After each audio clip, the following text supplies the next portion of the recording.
Sports. We are Blackboard. We are LA.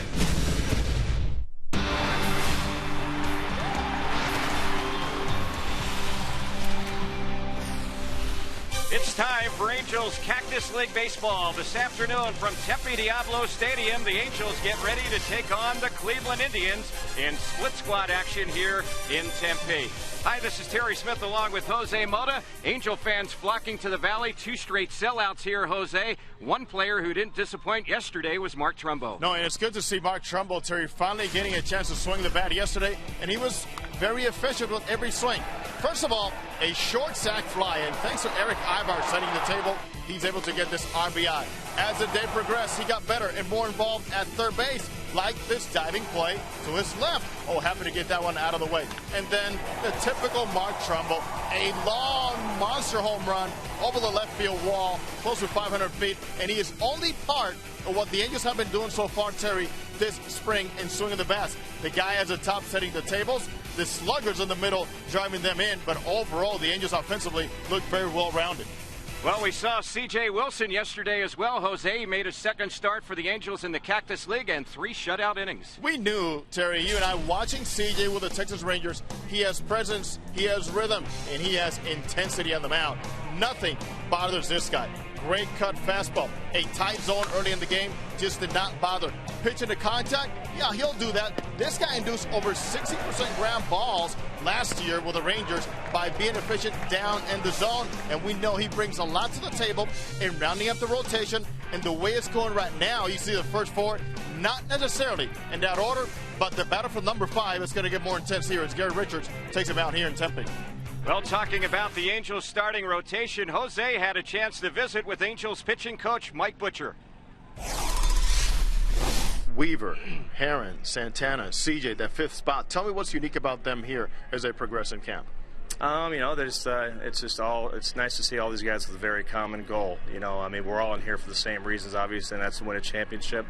But these guys are very driven. But they're out here just doing their work, getting their legs underneath them, working out hard. They're in the gym. They're just they're going about their day-to-day business and trying to get into a solid routine to prepare them for the season. Tell me a little bit more about CJ, what you're learning from CJ Wilson. I'm doing a lot of listening right now. I just want to hear him, just kind of see him and just watch him go about his business, pick up some key words, phrases that work well for him.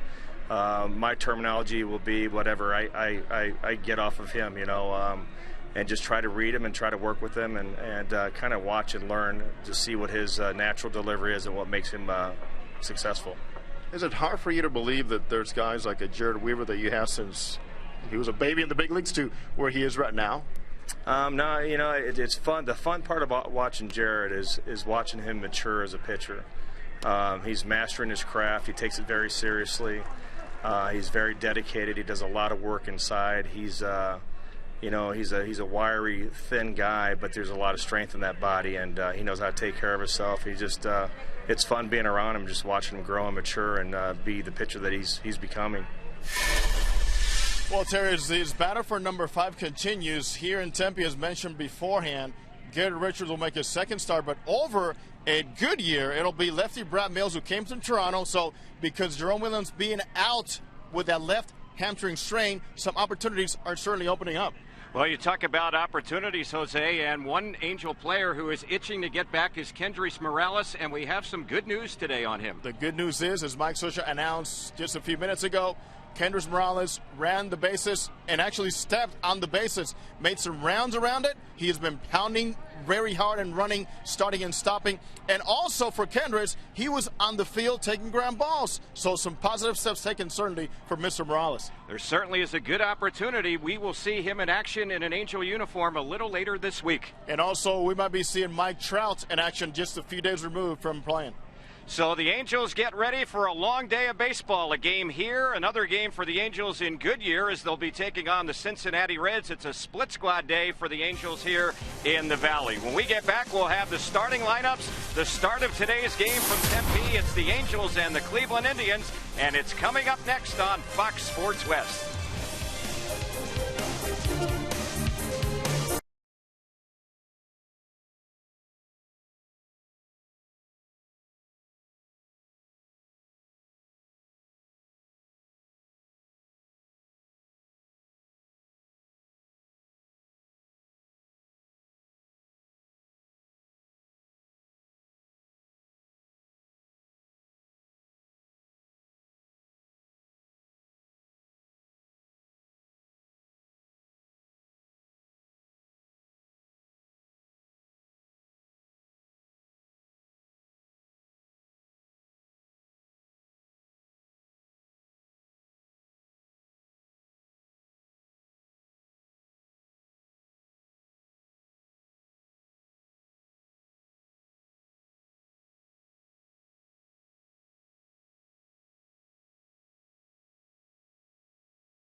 We are back here at Tempe Diablo Stadium. Great to have you with us on the Angels Baseball Network and also on Diablo Vision on Fox Sports West. Jose Mota alongside Terry Smith as the umpires get ready to take their positions around home plate. Well, here are the lineups. First of all, for the visiting Cleveland Indians, also on a split squad just like the Angels, and they'll have Ezequiel Carrera leading off. He is in center field. He can really run. Jason Kipnis, a young second baseman, pretty solid, batting second. As Drubal Cabrera, the all-star shortstop for the Indians, is batting third. Travis Hafner, the slugger, designated hitter, so far only 1 for 10 this spring. He's a cleanup hitter. Brian Spilborg from from Santa Barbara is in right field and batting fifth.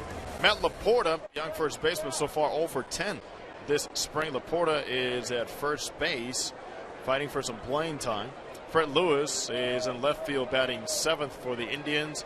Jack Hanahan is batting eighth at third base. And Lou Marson, solid catch and throw guy, is behind the plate, and he is batting ninth. Because of the split squad, the Indians are managed today by Mike Sarbaugh, who is also going to be coaching third base for them. And Maniacta stays with the other team that went to the other site. For the Angels, their lineup is this way. Eric Ibarz leading off at shortstop. Howie Kendrick, after a good start with a bat, is at second base batting second. Albert Pujols, 5 for 9 so far this spring, is at first base batting third. Torrey Hunter, off to a hot start himself, is in right field batting fourth. Vernon Wells is in center field, center field. Vernon Wells is batting fifth. Mark Trumbull, designated hitter. Trumbull is batting sixth, a long home run for him yesterday. Hank Conger is a catcher for the Angels. Conger's been playing a lot. Conger is batting seventh. Jorge Cantu, and his versatility, is batting eighth at third base this afternoon. And Ryan Langerhans is in left field for the Halos, and he is batting ninth.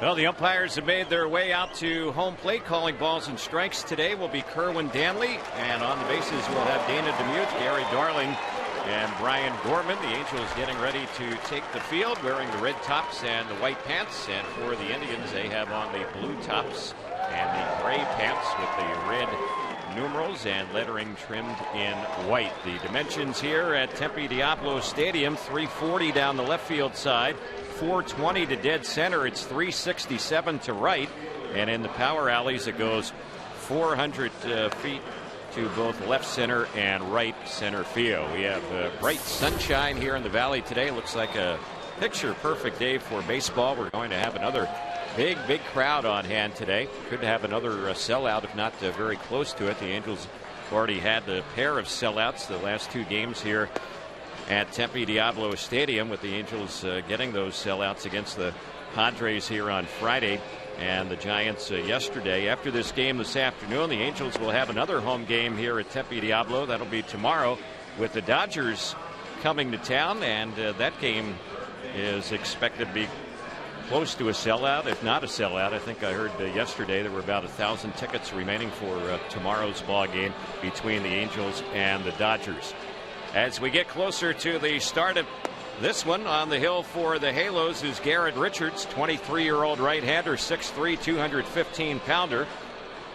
Was 10-2 in Double-A last year, 0-2 in 7 games, 3 starts with the Angels.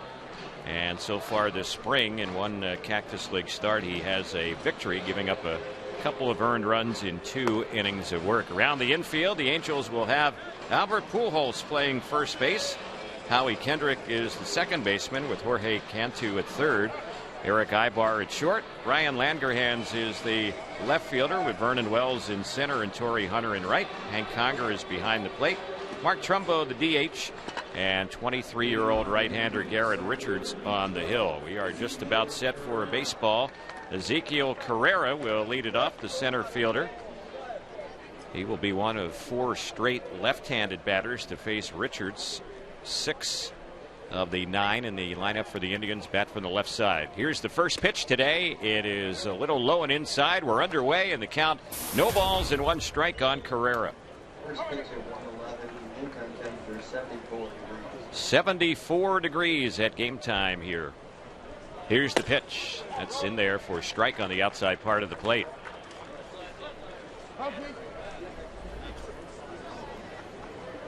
Angels infield backed up across the middle, right near the edge of the grass at the corners. And the next pitch, that one is low. That's because Carrera can run.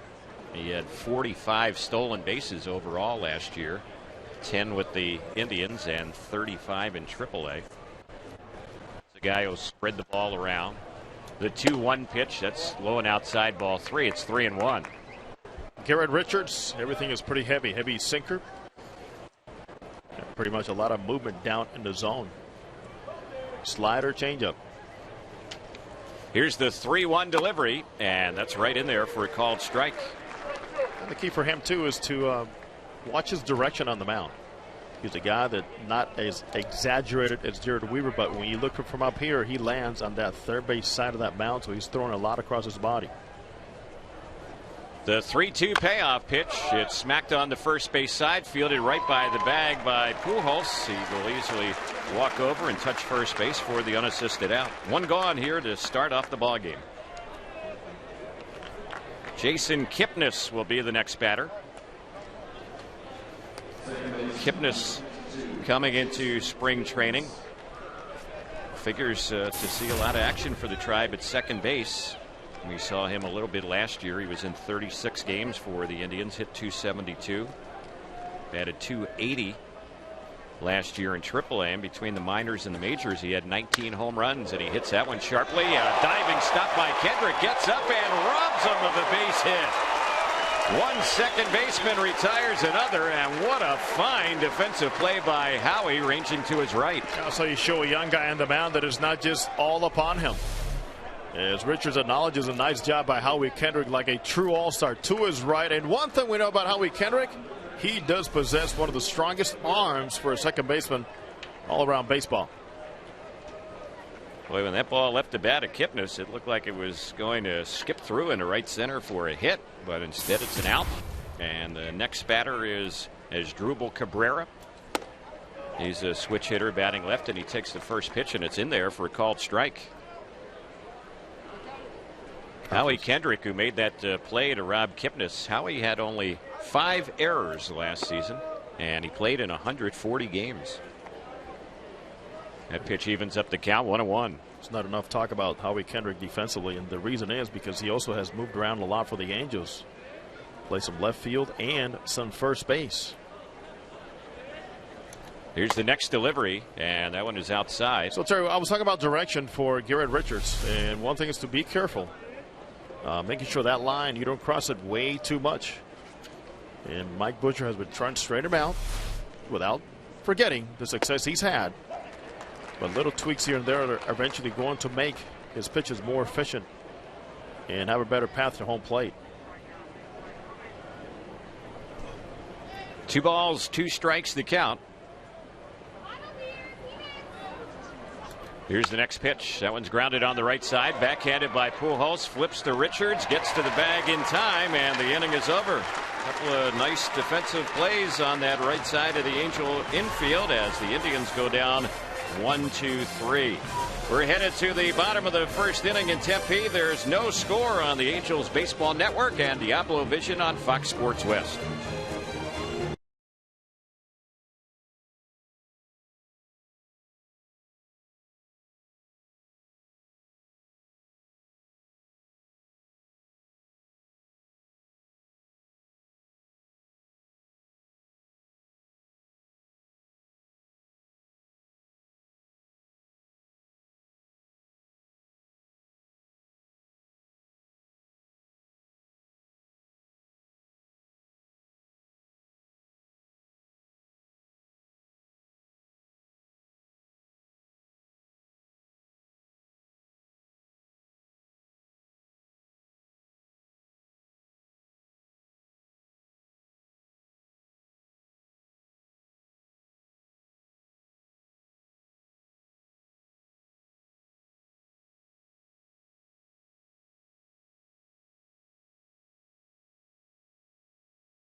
Bottom of the first we go. David Huff has wrapped up his warm-up tosses for the Indians. He's a left-hander, 27 years old, 6'2", 215-pounder. And last year with the Tribe, he had a record of 2 wins, 6 losses, and a 4.09 ERA. He was 9-3 in AAA last year. So he is ready to go. He's already made a couple of starts for the Indians. This is third this spring for them. 1-0 record in the Cactus League. And the first pitch leading it off for the Angels is Ibar, and he takes that one low and outside. 1 ball, no strikes. He is not going to overpower you, but at times he can rear up and get you upstairs with the 4-seam fastball above the letters. Next pitch, and it's a little bit outside and low. Ball 2. 2 balls, no strikes. I'm going to take a long look at him, because they have seen, Terry, as we mentioned earlier, some flashes of a guy that could be a very efficient big league pitcher. Here's the next pitch. That one is fouled off over where the coaching staff for the Indians, where they're perched just outside their dugout on the third base side.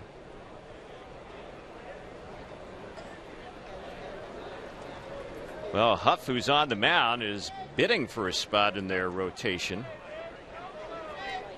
Here's the 2-1 pitch. That one misses a little bit high.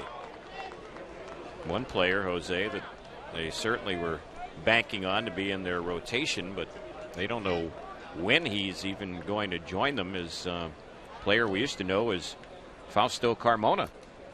The pitch, that's ripped foul down the left side. It rolls down in the corner. Now known as Roberto Hernandez Heredia. Carmona is still having some issues. And needs to be pardoned, actually, to get a work visa to the United States. And who knows how long that's going to take. He and Leo, the formerly known as Leo Nunez, are in the same boat. Yep. Here's one. It's popped in the air in shallow center field, coming in hard and making the running catch is the center fielder Ezekiel Carrera. So Ibar is retired. That's the first out in the Angels' first inning, and Howie Kendrick will be the next batter. And the Indians have guys like Ubaldo Jimenez, Derek Lowe, who they recently acquired, a very good pitcher in Justin Masterson. A top 3 guys that really can stop anybody. Josh Tomlin is part of their rotation in all likelihood, and they're still trying to figure out a 5th starter, as a lot of teams are this time of year. Here's Howie Kendrick at the plate, and Howie was taking the first pitch for ball 1. Huff is set. Next delivery. That's lined into left center field. That's going to fall in for a base hit. Cutting the ball off is Freddie Lewis. Howie's going to gamble and go for 2. He better hurry. And he slides in safely. A head-first slide into second with a hustle double. The most surprised guy right now, you can see him over there in the first base coaching box, is Alfredo Griffin. Terry, he kept saying, hey, stay right here. He just play it safe. Howie Kendrick says, absolutely no way. I see the way he's going after this ball. I know what Lewis has to do to just throw that ball to second base. He makes it in smartly. So here's Albert Pujols getting ready to bat.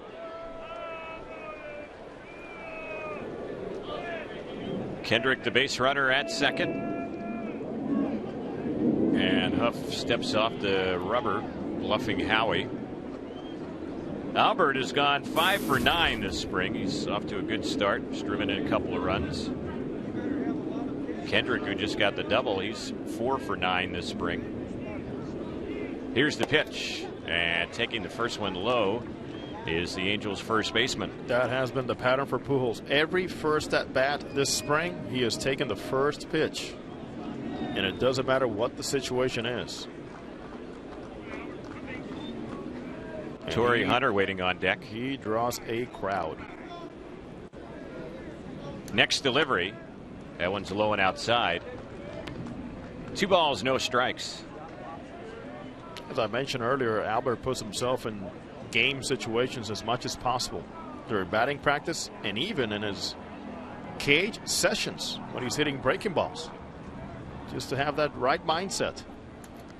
Next pitch, that's a fastball that's high, so it's now 3-0. That's where that mental preparation comes in. And you're telling yourself mentally, I've been here before. Let me just stay as relaxed as possible and not so much worried about mechanics. Let's see if the green light is on for Pujols to pitch. He takes it. It's high and outside. He walks on 4 straight. Some fans a little antsy. They wanted Huff to challenge Albert Pujols there. But there's another example, and we've already said it. There's only game number 7 this spring that he is not necessarily looking to always swing the bat if you don't give in. So Torrey will bat. He's 3 for 9 so far this spring with a run batted in. Hit .262 last year for the Angels with 23 homers, 82 runs batted in. Angels threatening here. Bottom of the first, no score. 2 on, 1 out. First pitch, Torrey takes in there for a called strike. Oh, look at even Torrey Hunter taking pitches with men in scoring position.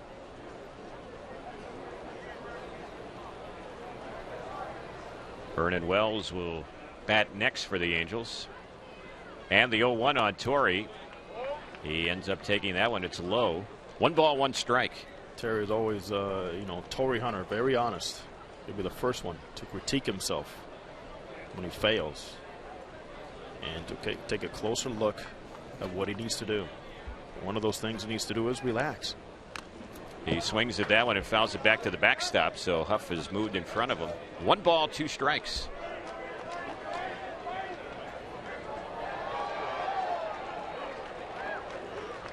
Light breeze blowing from right to left.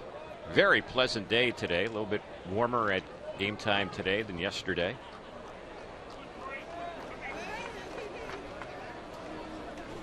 Huff is ready. Checks second. Kendrick the lead runner. The next pitch. Torrey with a poke into shallow right center. It's going to fall in for a base hit. Kendrick will be waved home. He'll score. Pujols goes to third safely. Hustling up to second is Torrey. He has an RBI hit, and the Angels have a 1-0 lead. Prime example why it doesn't hurt to see a couple of pitches when the pitcher's in a tight spot. He has to give in somehow. Remember, he's under so much pressure on the mound that there are times when he's not going to be able to be perfect, and that's when you as a hitter, because you have seen more pitches beforehand, you know what to expect and you strike mistakes. Nice piece of hitting by Torrey. The Angels are playing their 7th Cactus League game, and in 6 of the 7 the Angels have scored first inning runs. So they've done it again today, and at the plate is Vernon Wells. That pitch is in there for a strike. And that is already the 3rd hit for Torrey Hunter to the opposite side of the field. Out of 4 hits he's had this spring, 3 to right field. Hunter at second. He'll get credit for a single. He took second base on the throw to third. And a base hit here could mean 2 more runs as Wells was taking, and the count even. It's 1 ball, 1 strike. Vernon's gone 2 for 10 so far this spring with 2 RBIs. He's hit some hard outs so far this spring. The pitch, and that one he takes a look at, and it misses low and away. 2 balls, 1 strike.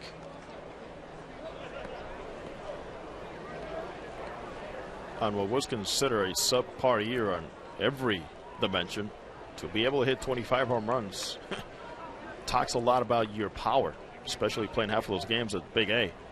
2-1 pitch, and that one is tipped foul right by the plate. 2-2 on Wells. Mark Trumbo is back in the lineup today as the DH waits on deck. Trumbo got 3 at-bats yesterday and certainly made the most of them. Had a home run, drove in 3 runs. A lot of people were still talking about that home run he hit even today. It was a tape measure monster home run. It had Mark Trumbo written all over it. So 2-2 on Wells. The infield is back. Huff taking time between pitches. Vernon, tired of waiting, backs out of the batter's box. Right now, Vernon, the later he is with a swing, the better. Infield playing back. He's in the middle of the field. Pujols is getting a good lead at third base because of where the third baseman Hanahan is playing. Huff ready. The next pitch. There's a ground ball. It sharply hit to third. Only 1 chance for an out first, and the throw takes the first baseman off the bag. Wow, what a break right there. They don't get anyone out. A run scores. There will be an error on Hanahan, who Really wasn't sure whether to go to first or second, and as it turned out, he made a poor throw to first. It's 2-0 Angels. Hanahan pretty much confused by what we saw. First of all, he saw Pujols break. Then he got caught up looking at Torrey Hunter, who was in no man's land. But there's nobody at second base he could throw the ball to in between that. Let's not forget about the hustle by Vernon Wells. He made that play happen.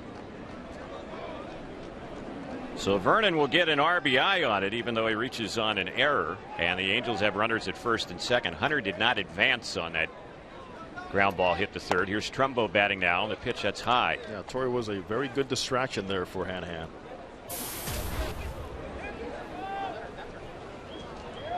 Art Trumbo, 26 years old.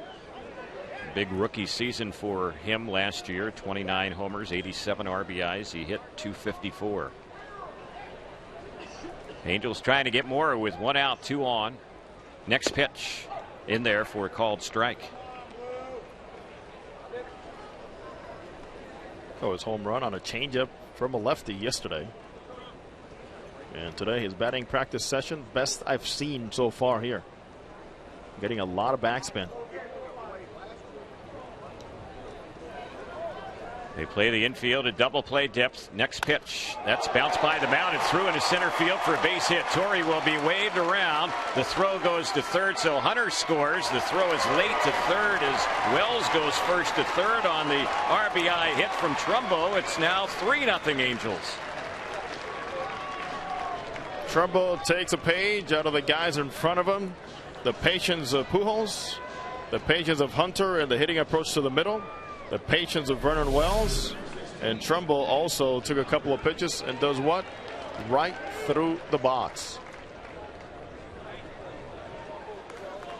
So after getting the first batter out, David Huff has seen the next 5 reach base safely. Still only 1 out. The last 3 Angel hitters have driven in runs, and we'll see what Conger can do with runners at first and third. He takes the first pitch for a called strike. Switch hitter batting right against the lefty David Huff. They've seen so many pitches already. I mean, your number 7th hitter, and Huff is already at 25 pitches. Here's the next one on Hank Conger. That one a little low and outside. 1 ball, 1 strike. Conger's had 14 at bats already this spring. 3 for 14 with an RBI. Chris Iannetta is at Goodyear, where the Angels have the other squad playing against Cincinnati. Iannetta catching Brad Mills, Angels lefty. Next pitch, Conger with a shallow pop into center field. The shortstop goes back, and that's Asdrubal Cabrera to make the putout. So that wasn't deep enough for Wells to tag, and that is out number 2. So Conger unable to get that runner in, and now Jorge Cantu will bat. Cantu's having a nice spring so far, a non-roster player. Mike Scioscia was saying earlier today he's been impressed with Cantu and impressed with him in situations like this, RBI situations. We'll see if he can come through with 2 outs. He's no stranger to 100 RBIs plus in the big leagues. The pitch, he takes that one high and away. 1 ball, no strikes. He's got a good compact swing. He knows he could be valuable for any ball club in the corners. A little bit at second base if needed.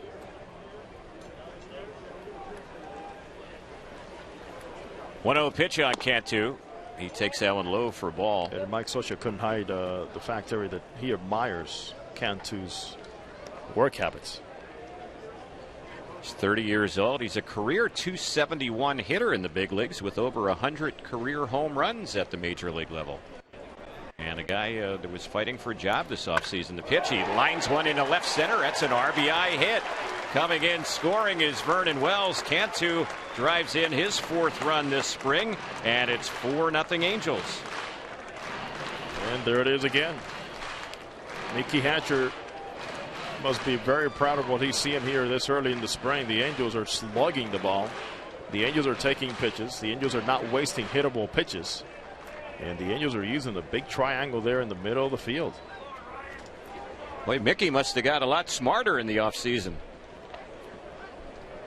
You would think, right? It's all about what the guys do with the bat. It's all about the messages that you sent to them, but there's no doubting Mickey Hatcher's preparation and the work he puts in every day. So the 9th batter up here in the first inning, a Terry, 4-run inning. And it doesn't hurt to have Albert Pujols. Yep, that helps just a little bit. Mickey has been talking about how many guys are following and just watching the work habits of Pujols. Not a bad idea to follow the leader.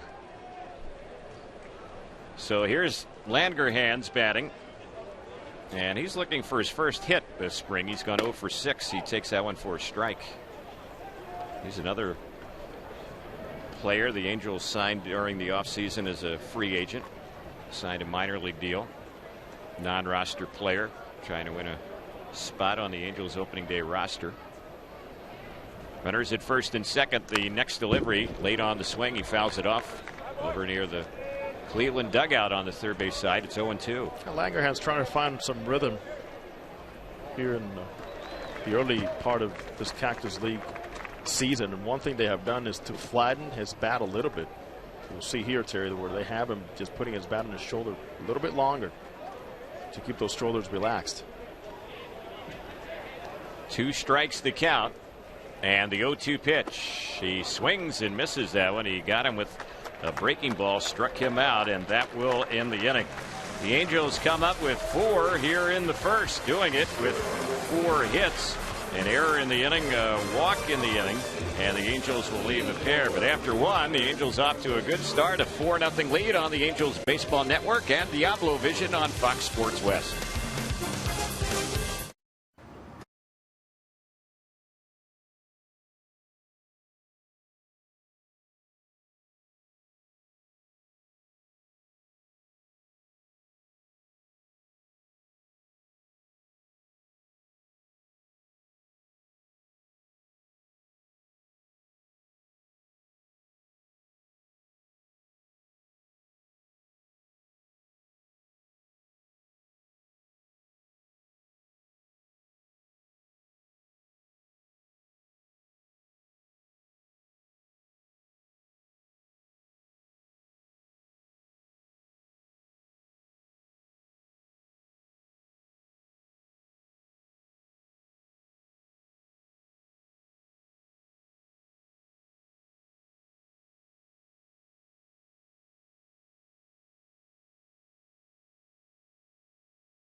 This copyrighted broadcast presented by the Authority of Angels Baseball may not be reproduced or retransmitted in any form. The accounts and descriptions of this game may not be disseminated without the express written consent of Angels Baseball. We have a quick update from Goodyear.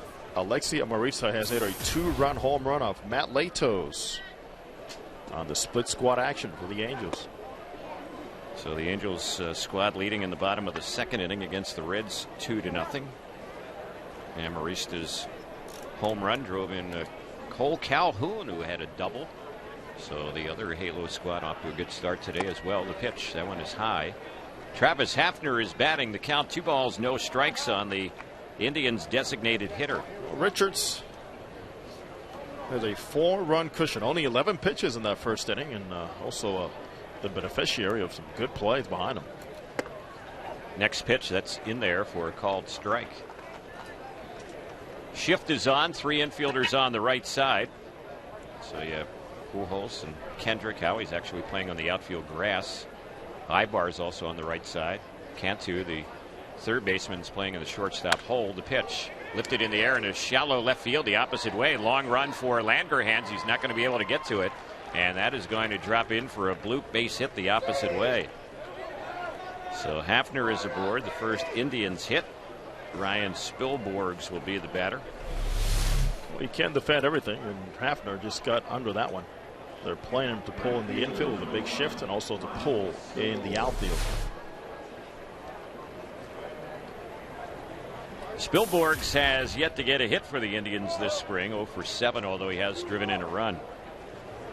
He was with Colorado last year, hit only .210 last season. First pitch, right-handed batter. He takes that one for a called strike. Spilborghs signed with the Indians as a free agent, minor league deal, non-roster player.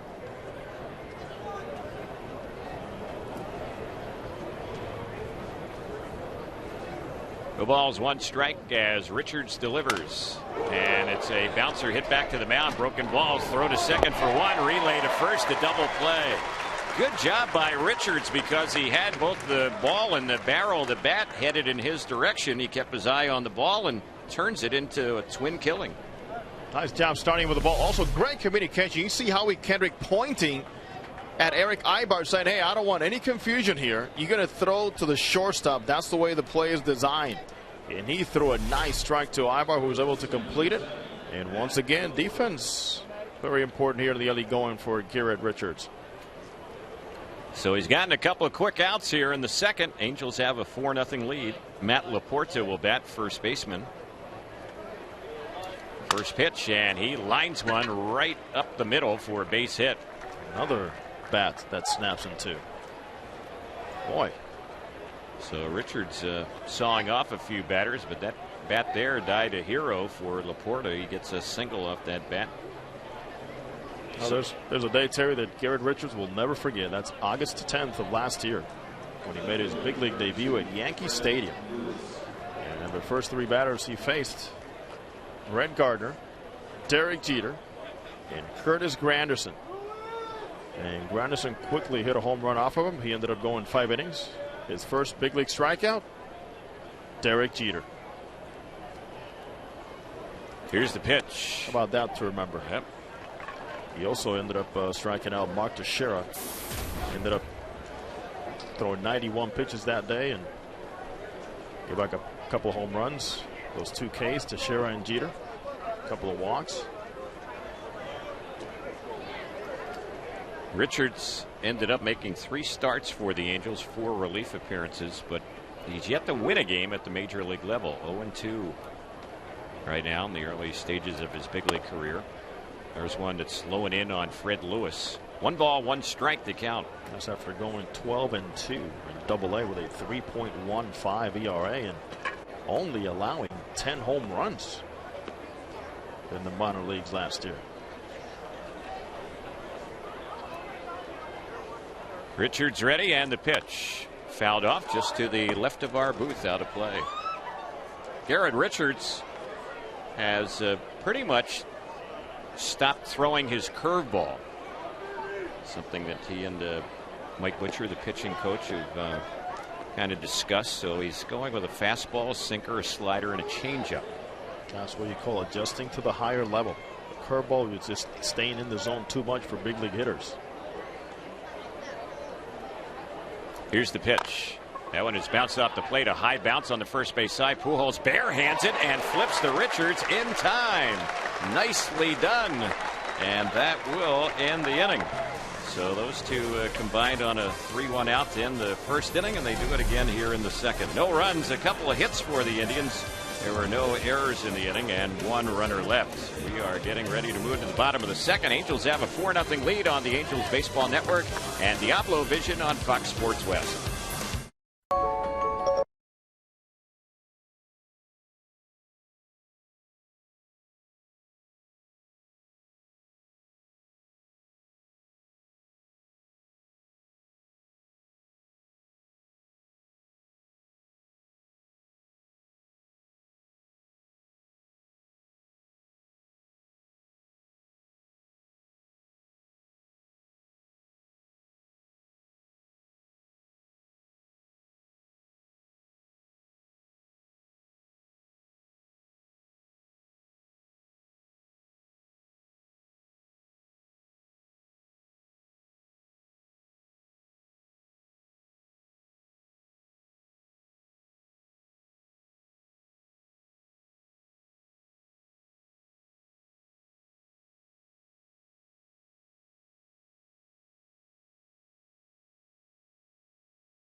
first inning, scored 4 times. And the next pitch, that's bounced off the pitcher's glove. The shortstop Cabrera has it, but has no throw to first base.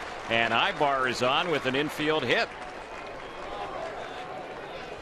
This is turning into the kind of day that anybody wants to go up there and hit. Finding a lot of holes and putting the ball in play with a lot of authority. Ibar already 7 hits this spring, 7 for 13. So Howie Kendrick is the batter. Infield at double play depth. Kendrick doubled and scored in the first inning. Angels put 4 on the board against David Huff. Jose, I got a note from a good friend of mine in Philadelphia, longtime childhood friend Paul Kurtz. He's watching our telecast on the MLB network in Philadelphia today. There you go, Paul. Thanks for tuning in. Here's the pitch. Grounded on the first base side. That's another hit. Kendrick is aboard. Ibar is going to go first to third and get there without a throw. And boy, the Angel bats are sizzling here in the early going. That's 6 hits from the first 11 batters. Staying behind the ball, pushing it right through that hole. And Albert Pujols must be thinking, wow, is this going to keep happening during the season? I mean, almost every single at bat he's had early in the game, he has had somebody in scoring position so far. So here is Albert Pujols. He has a chance to drive in a run with runners at the corners. He walked and scored his first time up. He is sitting on something right here. The pitch. And he takes that first one, a slow breaking ball for a called strike. And it wasn't that. You can tell with his face, his reaction. He's one of the best in baseball in setting pitchers up.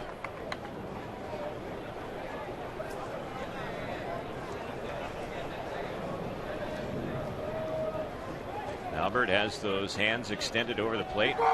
And the pitch. He lifts that one in the air. A shallow fly ball. Let's see if Ibar will tag. Getting ready to catch it is Cabrera. He will. Ibar will tag. Throw to the plate. It's going to be way late. It bounces at the mound. That'll be a sac fly for Pujols. The Angels add on. It's now 5-0. Speed can make all of those things happen. We saw how Eric Ibar scored on a foul pop-up by Mark Trumbull and turned it into a sac fly yesterday. Pujols uses the big part of the field, just deep enough. But Dino Abel knows who he has tagging at third base. And here in spring training, you have to force the issue. On the play, the runner at first, Howie Kendrick, did not advance, so he's still at first base. Here's Torrey Hunter batting now with a run in, 1 out, 1 on, and a toss over to first. Kendrick back. Terry, I must say the Angels are really forcing the issue on the base paths more than in recent springs, I recall. This early. They're making outfielders make a lot of throws. Angels always with that aggressive style on offense and not wasting any time here this spring to get that part of the game going. Pitch on Torrey. He's taking one low. 1 ball, no strikes. There will be times during the regular season you're going to face excellent pitching, of course, all throughout the season when the big boys with the bats need a little help. Speed is always present. As long as you get on base, you can make a lot of things happen. Another breaking pitch to Torrey. He was taking that one as well. Think about the guys, Terry, the Angels have, pardon me, and they can steal 30 or 40 bases in this roster. Howie Kendrick, who's the base runner at first base, he had 14, and he's a guy you think could easily get 20 plus stolen bases. You got Ibar, you got Borges, you got Bobby Abreu. Here's the next pitch. Torrey bounces one back to the mound. This could be 2. Flip the second one. Relay throw. It is in time, and that will end the inning. So Torrey hits a comebacker to Huff, and the Indians turn to a 1-6-3 inning-ending double play. Here in the inning, the Angels get another run. 2 more hits, no errors, and nobody left. Third inning coming up here in Tempe. It's 5-0 Angels on the Angels Baseball Network and Diablo Vision on Fox Sports West.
We go to the third inning. Angels baseball is back. Individual game tickets for the 2012 season are now on sale. Make your plans to take in Big Bang Fridays, Family Sundays, and many promotional nights and great opponents like the Yankees and the Red Sox. Purchase tickets today at Angels.com or the Angels Stadium ticket office. Jack Hanahan will be the first batter here for Cleveland. He is a left-handed hitter. Garrett Richards working with a 5-0 lead now in this game. And the first pitch, that one is breaking low and away, and he swings and misses it for strike one. Well, the Indians like Hanahan's versatility. He can play a little first base. Also, they like his defense at third base. He could pretty much take the job and be the everyday third baseman. He looks that one over, and it misses low for a ball. Hanahan hit .250 last year for the Indians. He got off to a very good start for them last year and then tailed off a little bit. Played in 110 games. Here's the pitch, and he cuts it that one and misses it for strike two. 0-2 the count. Very good pitch. 5-run lead.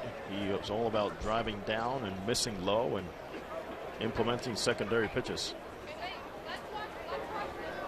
Richards is way in front on the left-handed swinging third baseman. The catcher Lou Marson waits on deck, and the 0-2 bounced on a high hop right near the first base bag. Stopped by Albert Pujols right near the bag. Puts the foot on first, and that's the first out. Pujols getting a lot of action over there near the first base bag in the early going.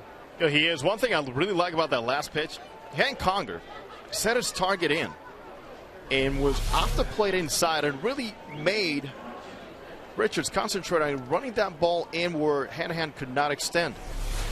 Good execution once again. Here's Marson set to bat. Right-handed batter. He takes that one low and outside. Terry, as you know very well, thinks Mike Socha likes to see from his catchers whether they're hitting 150 or 300. Take care of those guys on the mound by being smart on how you set up back there. Here's the 1-0 on Marson, and that's a called strike. Mentioning the Angels catchers, yesterday we saw Bobby Wilson lead the game in the bottom of the fifth inning after he had gotten to second base. He actually had a stolen base. Here's a high bouncer on the third base side. Tough play, and the throw to first a little bit late by Cantu. Nothing he could do with it as that one bounced right out near home plate. Took a high hop out to Cantu. It's going to be an infield hit for Marson. So the catcher is on with one out for the Indians, and Carrera will be the next batter. Let's tell you about Bobby Wilson leaving yesterday's game. We weren't sure exactly why. We knew it was leg related, and as it turns out, he has a tight quad muscle, and he's kind of listed as day-to-day right now. And they're going to be super careful with that, especially because the catchers have already spent more time than anybody blocking and doing their drills in the backfields. Bobby's off to a good start with a bat, 4 for 7.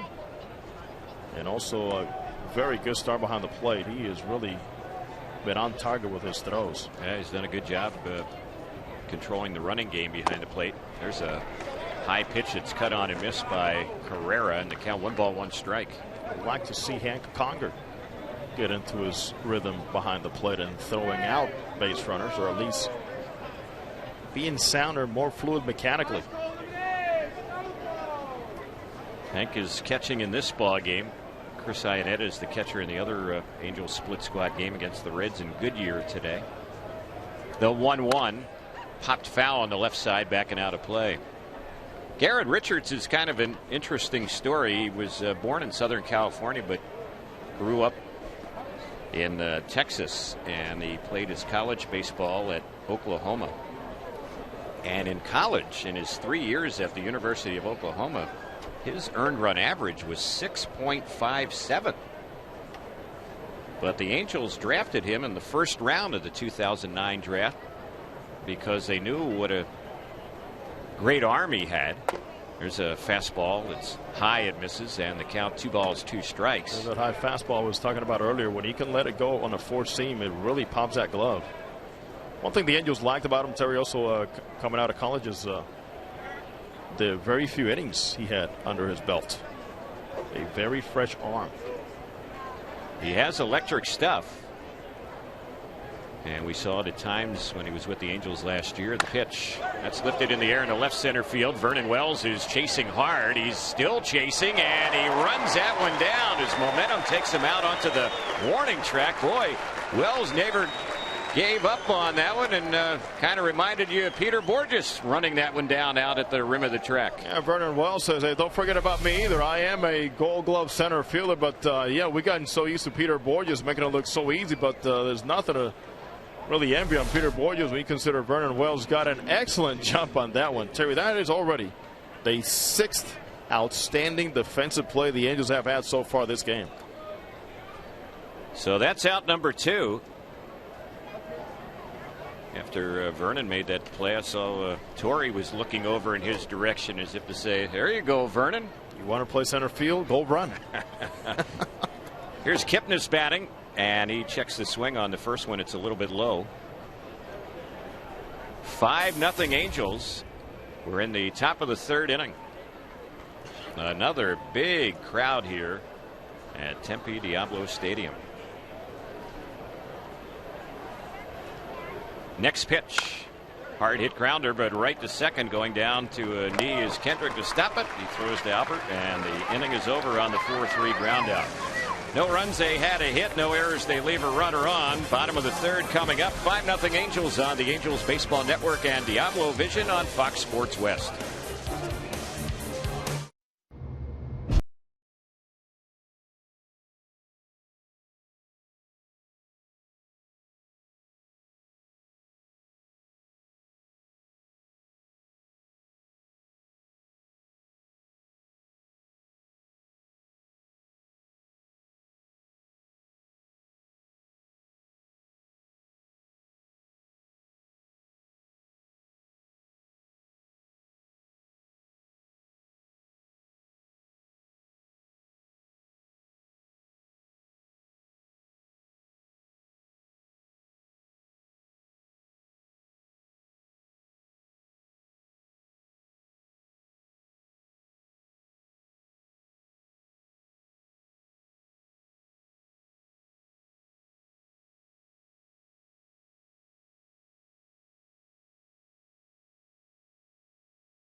Fans get suited up for spring training at the official online shop of the Angels with the largest selection of authentic spring training gear, including clubhouse caps and t-shirts, jerseys, sweatshirts, and more. Get set for spring at the official source, theangels.com shop. Let's pause for station identification here on the Angels Baseball Network.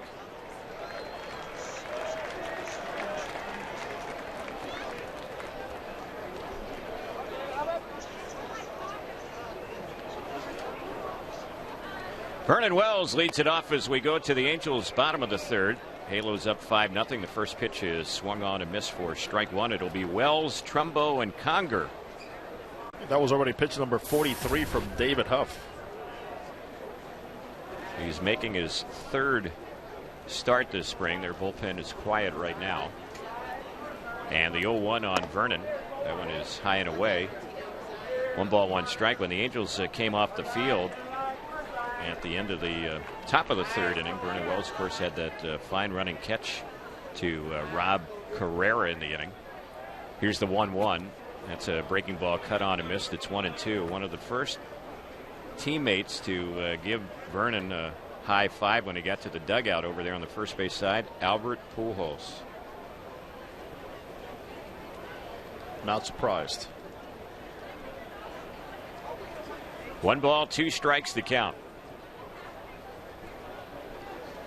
Next delivery, that one is hit into left field, but right near the left fielder. Circling under is Freddie Lewis to put it away. That's the first out. You know, David Huff will always have the distinction tied up to Angels history because he was the losing pitcher when Ervin Santana threw his no-hitter last July in Cleveland. And Huff actually threw a very good game that day, 5 2/3, allowing only 5 hits, 1 earned run, 4 strikeouts.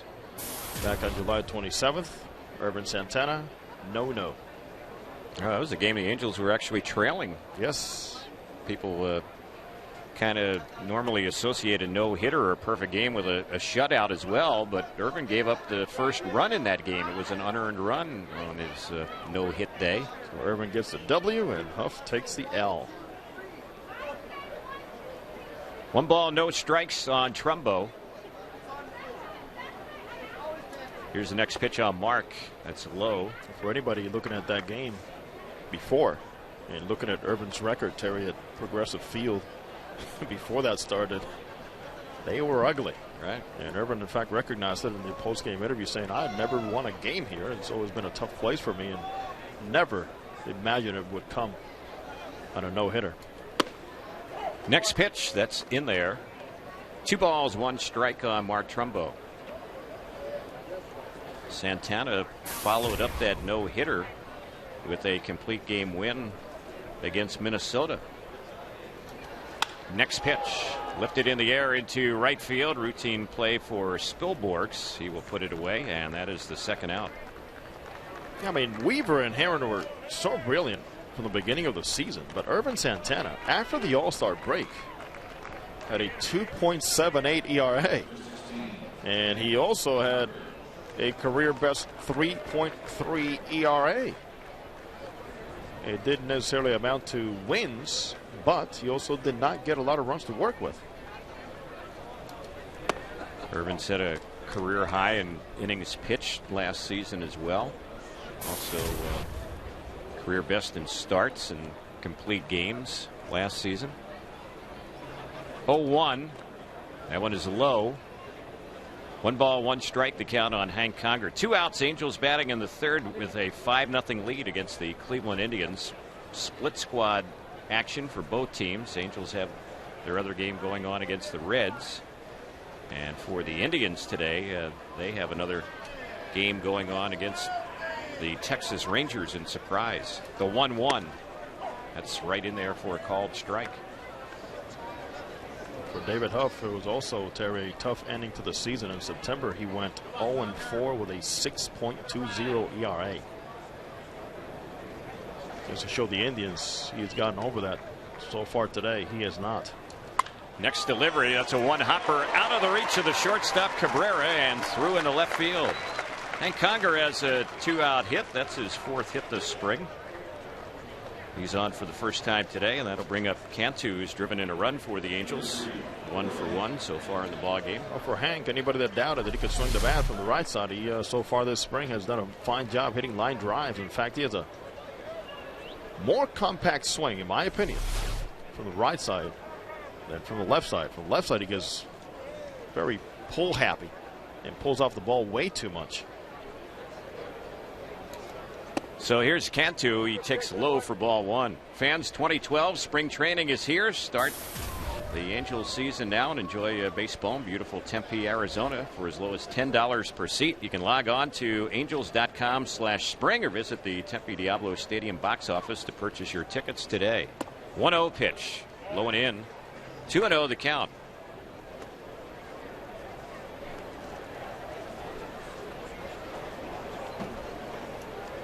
The Angels scored 4 in the first inning, added a run in the second. Have a runner on at first base here in the third with 2 outs. And the next delivery, that's a strike on the outside corner.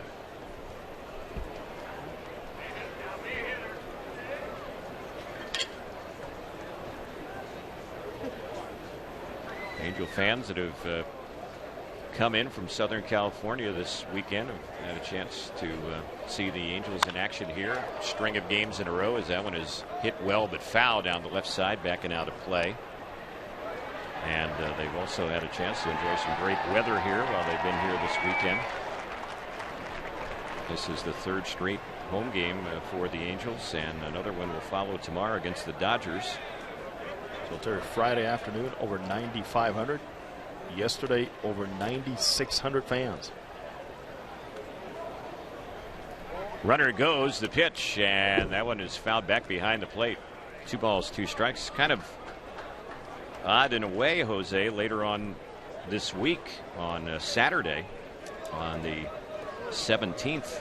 That will actually be the final Saturday home game for the Angels here at Tempe Diablo. All of a sudden, it becomes a short season. Yeah. It's like spring training just started, and all of a sudden the Angels are going to run out of Saturday home games, but still a lot of games at home during the week before we're done here in Tempe. Terry, it's okay. You're going to have plenty of them at the Big A. Yep. All right. A lot of Saturdays. Also, a lot of Big Bang Fridays. Plenty of family Sundays. And I would think plenty of fans at the Big A this season. Yes. Here's the 3-2 once again, and waving at that off-speed pitch and missing it is Cantu. He's down on strikes, and that will end the inning. So Huff gets his second strikeout. The Angels fail to score in the third. No runs, a hit, no errors, and a runner left on. We move to the fourth inning. It's 5-0 Angels on the Angels Baseball Network and Diablo Vision on Fox Sports West.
Left-hander Scott Downs will take over in relief for the Angels. Garrett Richards, the starter, did a nice job. He worked 3 innings. He gave up 3 hits, 3 singles.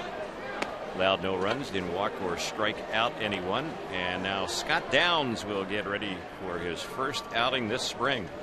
Good to see Garrett Richards really bounce back after a shaky first outing and give the Angels a solid presence on the mound here today. And the defense right behind him, even though he did not collect a strikeout, it doesn't matter. Pitch to contact, the guys were ready behind him, made plays, and there he goes. In fact, he was so efficient, only made 35 pitches. I would not be shocked that if he goes back there and is thrown in the Angels bullpen right now. So Downs, who was just terrific last year for the Angels, a 1.34 earned run average, a career best for him, gets ready to work for the first time here in the Cactus League. Asdrubal Cabrera will be the first batter. What a find Scotty Downs has been for the Angels. His first pitch, that's on the outside part of the plate. It's a called strike. What happens, Terry, to that bullpen without Scotty Downs last year? Well, the Angels, man, would have probably been a sub 500 team last year without him. Next pitch from the left-hander. That's inside. Downs will throw a fastball, top out around 91, cut fastball, very good curveball. His ERA has been under 3.00 in 4 of the last 5 years.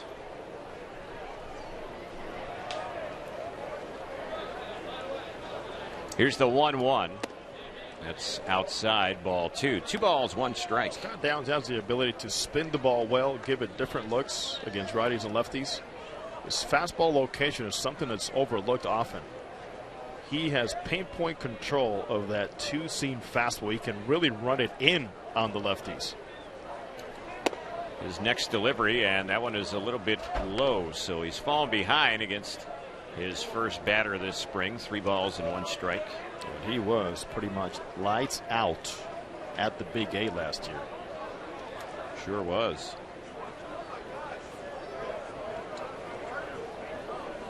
The 3-1 delivery.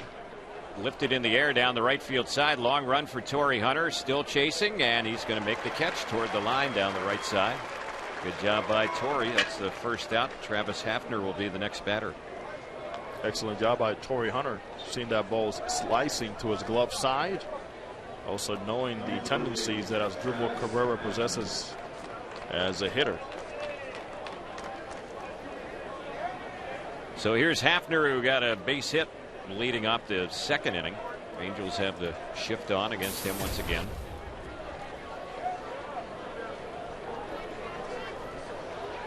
Travis Hafner is now in his final season of his 4-year deal with the Indians. There is a club option on him for next season, but you would tend to think, unless he just goes off this year, that the Indians will not pick up that club option for the 2013 season. You have to have a monster year, plus they have to win. Yeah. The economics of the game have really changed, especially with aging players. Aging players that have been injured, even worse. Hafner, over the last 4 seasons, he's averaged 12 home runs and 45 runs batted in. This was a guy who hit 42 homers in 2006 for the Indians, but a lot of injury problems since then as he takes that pitch inside, and now Downs has fallen behind 3-0. There's that good fastball in.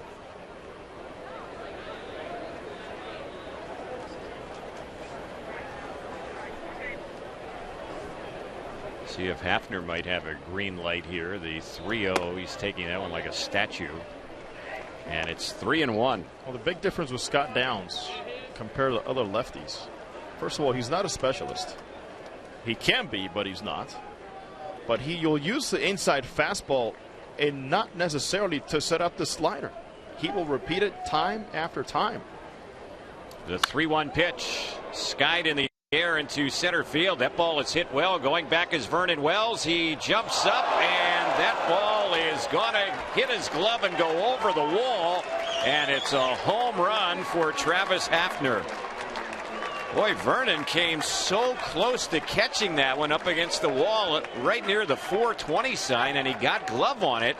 But the ball hit the lip of his glove and went over the wall for a homer to dead center. Torrey Hunter's already giving him something that he's going to remember. This ball had a lot of backspin, and just at the right time, he times that leap and just misses, making another outstanding play in center field. But a welcome sight, Terry, for Cleveland Indians fans and players, and Travis Hafner hitting a ball like that. Yeah, that's his first extra base hit this spring. So it's now a 5-1 Angels lead. 1 ball, no strikes to count on Spilborghs, and the next pitch, that one pitch and misses, ball 2, 2-0. Hey, Terry, you know who's on page 43 of the media guide? Our good friend, Amari P. Gonzalez. That's right. Who will be broadcasting some games in Espanol this year for us on Angels Spanish TV. There's Amari. Yep, saw Amari and his wife Gail earlier today.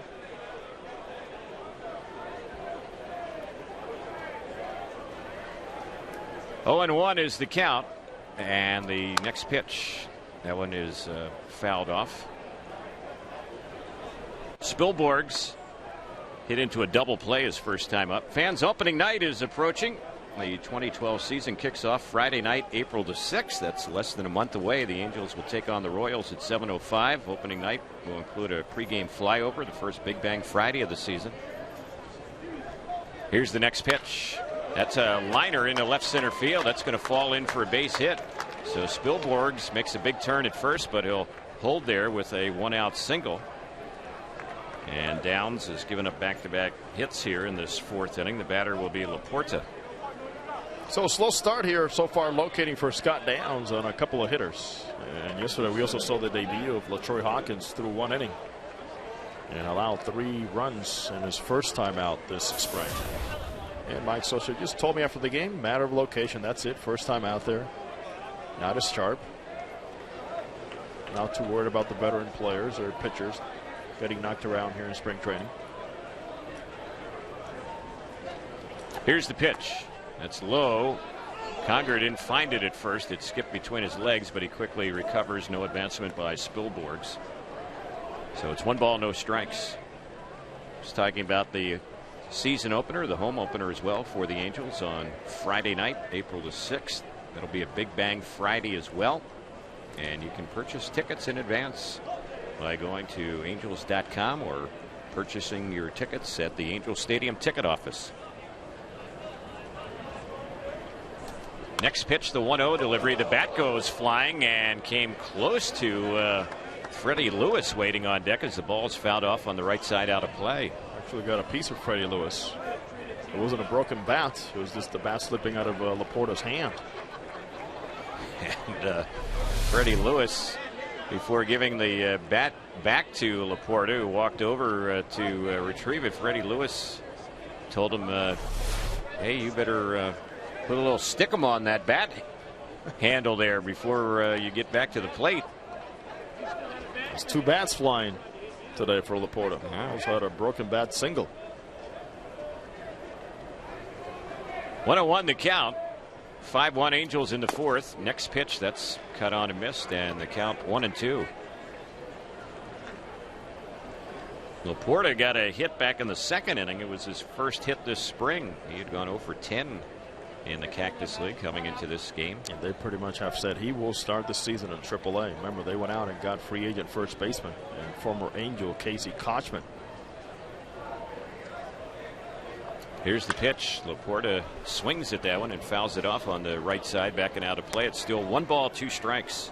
Laporta came to the Indians in a trade, but a guy that had that stamp of cannot miss. But he has had many of opportunities already for the Indians and just has not been able to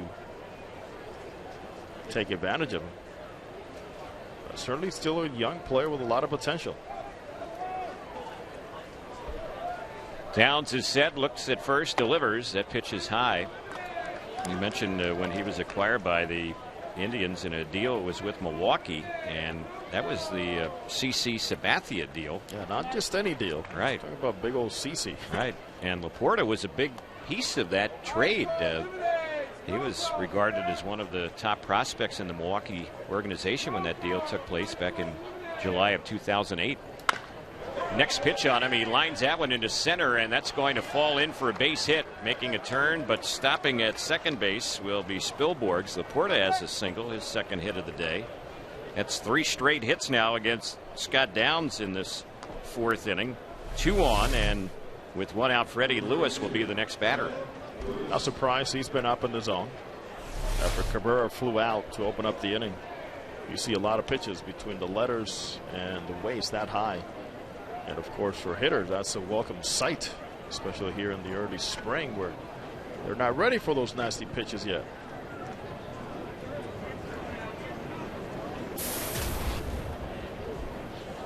And Conger went out, had a brief message for Scott Downs. Lewis batting. He was with the Reds last year and hit .230 with Cincinnati. The pitch. He takes that one low and inside. Fred Lewis signed a minor league deal with the Indians during the offseason. He's a left-handed batter who hits lefties pretty well. We'll see how things shake out here between Downs and Lewis. 1-0 pitch. That one is inside, ball 2. 2-0. Another player that received an opportunity early in his career as the everyday left fielder for the San Francisco Giants. Just did not pan out. A lot of speed. And when he was with Toronto, Coach Dwayne Murphy said he also has some raw power that's underdeveloped. 2-0 delivery. He fouls that one back behind the plate. So the count, 2 balls, 1 strike. Lewis last year with the Reds as a reserve outfielder, he committed only 1 error. So he's a guy that can help you a little bit, a lot of different ways. He's a career .267 hitter at the major league level.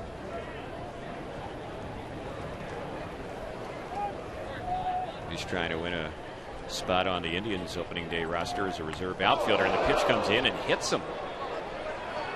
So now the bases are loaded and Downs is really struggling, and Mike Scioscia is coming out and he is going to make a pitching change. That's too many pitches already. 24 pitches. So you can tell he was not in his game when a fastball gets away from Scott Downs like this.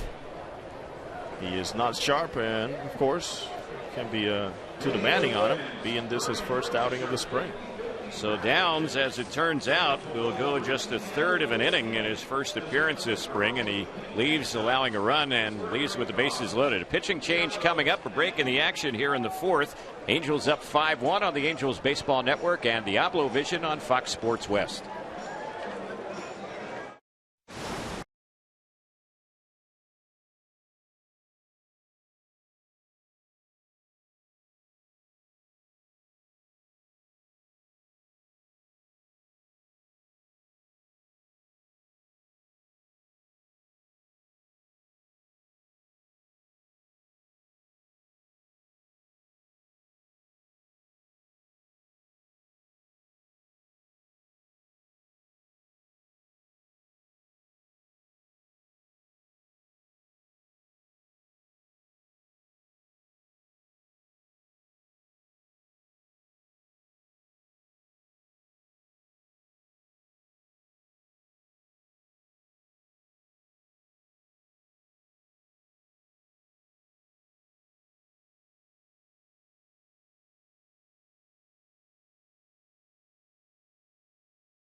Jack Hanahan will be the first batter to face Eddie McKiernan, who enters the ball game.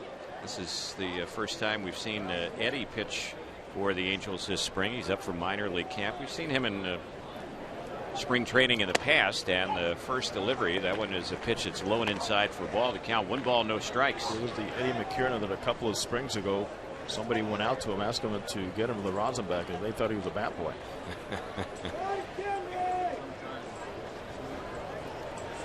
He's ready. Here's the next delivery, and that one misses low and away.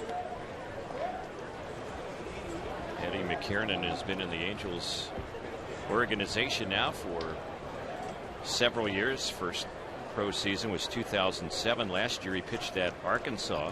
It still looks like he could be pitching in high school. Yeah. He was a starter and reliever last year in the Texas League. He delivers the pitch, and it's grounded on the right side. It's fielded by Pujols. His only chance for an out first. Everyone advances a base, so coming in and scoring on that ground out will be Spielborgs. Laporta moves to third and Lewis up to second, and it's now a 5-2 Angels lead with 2 outs here in the 4th. Hanahan will get an RBI on that ground out. Marson will be the batter. McKiernan last year in Double-A, 9 wins, 12 losses. He actually led the Texas League in losses. And his ERA was 5.22. The year before that at Rancho Cucamonga in the Cal League, he had 28 saves. He was used as a closer that year. But then last season, the Angels pretty much decided to take a look at him as a starter. And he pitched to mixed reviews last year. Higher level, not the same. It was his year to make adjustments. And it was the batters that made adjustments against him. He's not going to overpower you. He needs to be very efficient down to the zone and pitch off the plate. Here's the 1-0 pitch. That one is low and outside. McKiernan will be celebrating a birthday. It's in about 10 days. He will turn 23 years old. He was born in Pasadena, went to Monrovia High School, and now lives in Temple City. Next pitch. It's fouled back on the right side, back and out of play. That's the idea right there, as I was talking about pitching off the plate. You see how he really tied up Lou Marson with that pitch. Good running fastball inside. Now he gives himself a better margin to work outside if needed.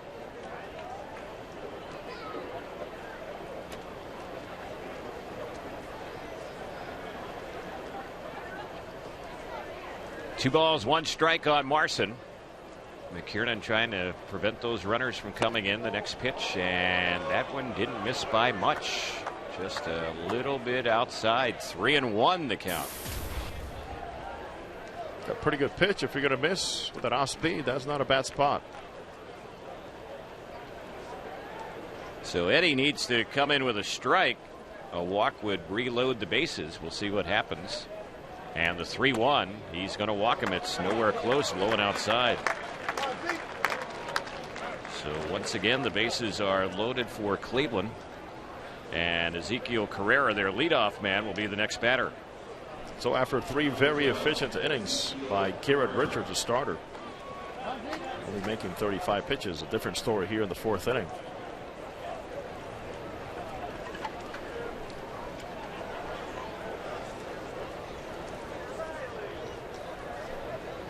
Left-handed hitting Carrera batting. He's grounded out and flied out. The pitch. That's a strike on the outside corner. When the Angels faced the Indians on Thursday in Goodyear, the Angels won that game 6-5. And that was a game the Angels had a 6-0 lead in the 5th inning. And then the Indians came back and made it a game. The Angels held on and beat them by a run.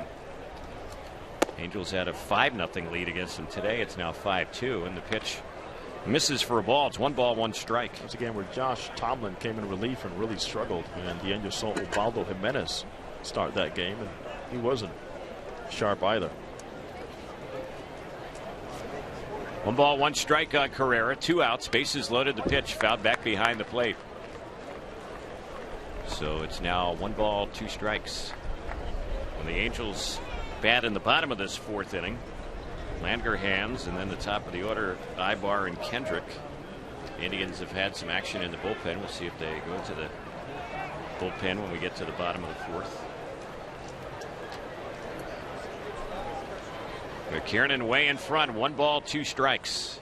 Next delivery tapped on the first base side, but foul. So we'll do it again. It's still 1-2. We should be getting an update on the other game the Angels are playing today against the Reds. That game is taking place in Goodyear. Reds and Indians share the same facility.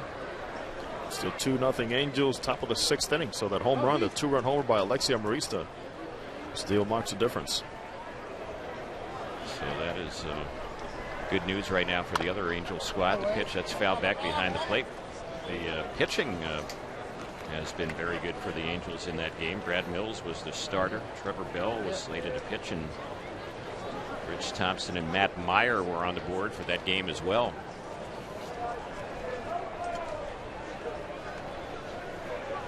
Brad Mills worked the first 3 innings, gave up 1 hit, no runs, and he struck out 3. So he had a good outing. 1-2 pitch once again. low and in. Well, I think Carrera himself thought that was a strike. So Eddie McKiernan has had a couple of borderline pitches go against him here.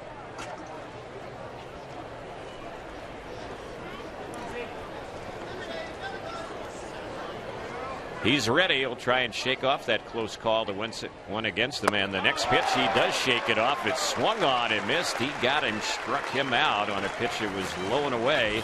The inning is over. Good job by McKiernan coming in a tough situation. In the inning, they do get a couple of runs. There were 3 hits in the inning for the Indians, including the home run by Hafner. A walk, a hit batsman, no errors, and the Indians end up leaving the bases loaded. The bottom of the 4th is coming up. 5-2 Angels on the Angels Baseball Network and Diablo Vision on Fox Sports West.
Fans Welk Resorts and Angels Radio AM 830 have teamed up to bring you the official AM 830 fan club. Get AM 830 event and team news and updates all season long. Log on to am830fanclub.com. That's am830fanclub.com.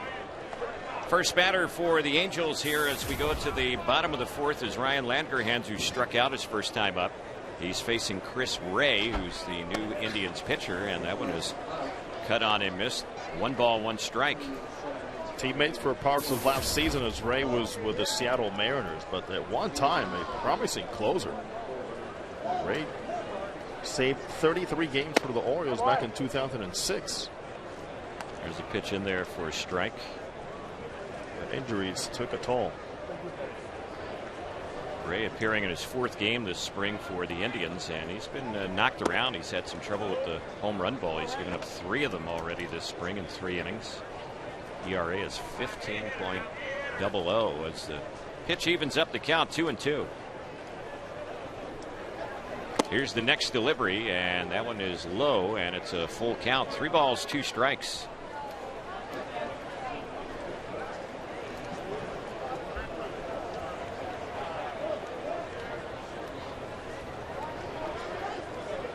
Ray is set. The payoff pitch. He walks him. So a leadoff walk for Langerhans, and now the top of the batting order.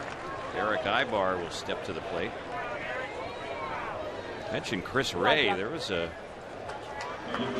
time a few years ago where the Angels apparently had some interest in him. That was when Tejada was with Baltimore, and there were all kind of rumors flying around about a possible deal between the Angels and the Orioles. Irvin Santana's name was mentioned in that trade rumor a few years ago. I recall that. There's a pitch on the outside corner for a strike. There's talk of Tejada coming to the Angels and playing third base. Right.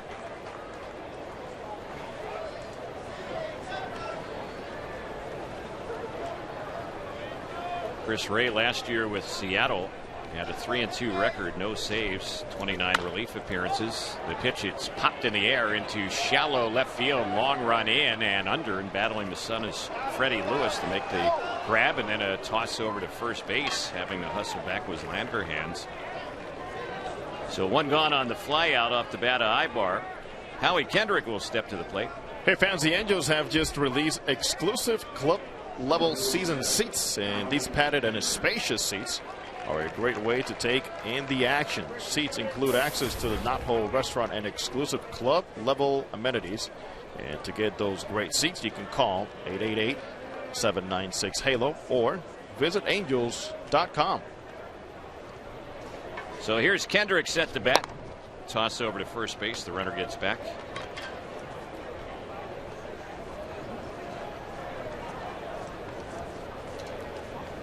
Howie so far today, he's been up twice with a pair of hits. He's doubled, scored a run. He's also had a single. Ray delivers. That pitch misses low and outside. One of Howie Kendrick's hobbies is photography. And he says there are so many beautiful sights here in the Valley of the Sun to take beautiful shots. So he and C.J. Wilson, an instant connection with that hobby. Yeah, CJ's parents, photographers. The pitch that's bounced on the third base side, a high hopper, and it skips under the glove of Hanahan. Making a big turn, rounding second was Landerhans, and he has to dive back to the bag. They almost threw him out, rounding second. Howie is on with another hit, an infield hit, his third hit of the day, and with one out, runners at first and second for Albert Pujols. That's Howie Kendrick now 6 for 11 here this spring. It was a do-or-die play for Hanahan. He tried to scoop it. It goes under his glove. Even if it comes up with that ball cleanly, it's going to be a tough play. And here we go again. Pujols at bat with runners in scoring position. And boy, we have seen that quite a bit already this spring. Hopefully we're going to see that a lot during the regular season. And it's not just Pujols that's going to benefit from these situations. It's the guys hitting behind him. Right. Here's the pitch on Albert. It's low and away. You know, there's talk, of course, of the best protection for Pujols being a healthy Kendrys Morales. But don't forget about Torrey Hunter. He could be the biggest beneficiary of this whole thing. Next pitch, there's one ripped by the third baseman Hanahan and threw into left field. Being waved around is Landerhans. The Angels will have runners at the corners. It's an RBI hit for Pujols, his first hit and second RBI of the game, and the Angels add on. It's now 6-2. All right, so before the game, I told you something that Albert told me he was going to do today. You know what that was? I can tell you now. He says, I'm going to turn on the ball today. He said, I'm going to turn on the ball. I feel a little locked up sometimes on my hips. And there it was. That ball was ripped right up the third base side. Hanahan's a good defender, but he just couldn't quite nab that one. It was out of his reach. Tight to the line, pretty tight to the line. Here's Torrey batting now with runners at the corners. The pitch. He looks that one over. It's in there for a strike. So the Angels have scored in 3 of the first 4 innings, have a 4-run lead and a chance to get more. A hit means another run right here. This could be a monster year for Torrey Hunter, who could become a free agent. Torrey rips the ball off the glove of the pitcher. It caroms over to Hanahan. His throw to first is in time to get Hunter, but Kendrick will score. Torrey will get an RBI on the ground out, and now it's 7-2 Angels. That'll go down as a 1-5-3 ground out. Torrey's second RBI of the game. Again, staying with that same approach. That ball was heading towards center field. Vernon Wells will bat. He's driven in a run today, although 0 for 2 officially.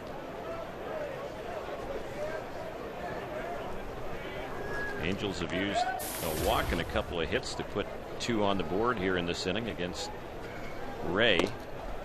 And the pitch on its way. That one is a pitch in there for a strike. Angels starter Garrett Richards. Yeah, it could be a fun summer at the Big A if this continues. Richards now Of course, it's not going to continue on an everyday basis, but more consistency will be welcome.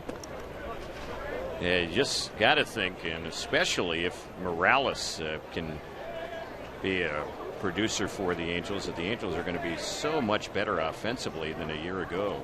Another thing that was lacking also, was productive outs. Situational hitting.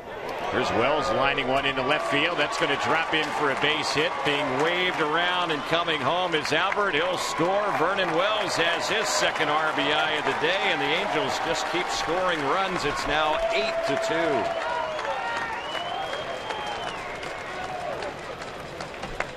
No stop in this Angels offense. Keep in mind, this team came into this ballgame batting .322 collectively. And that is already 10 hits in 3 2/3 innings here this afternoon. So Trumbo will be the next batter. The Angels last season ranked in the bottom half in the majors in scoring runs, as Trumbo swings and misses the first pitch. It's just remarkable how Mike Scioscia was able to keep this team afloat up until the last week of the season. Right. Credit to the players for what they did. Angels finished last year 10 games over 500, and that pitch a little bit low. 1 ball, 1 strike.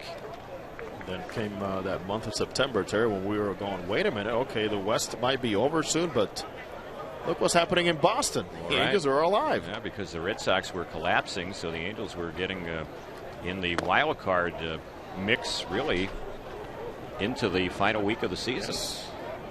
All of a sudden, you're looking at the scoreboard and following what Boston's doing, following what the Rays were doing. Right. And of course, the Rays ended up overtaking the Red Sox. It was what, on the final day? Yes, sir. Drama in Tampa Bay. Drama against the Orioles, who were playing championship-type baseball against Boston. Yeah. And really the same thing happened in the National League with the collapse of the Braves. And that got the Cardinals in there, and we all know what they did in the postseason. Ball is popped back foul up the bat of Trumbo. It's going to get back to the seats behind the plate, out of play.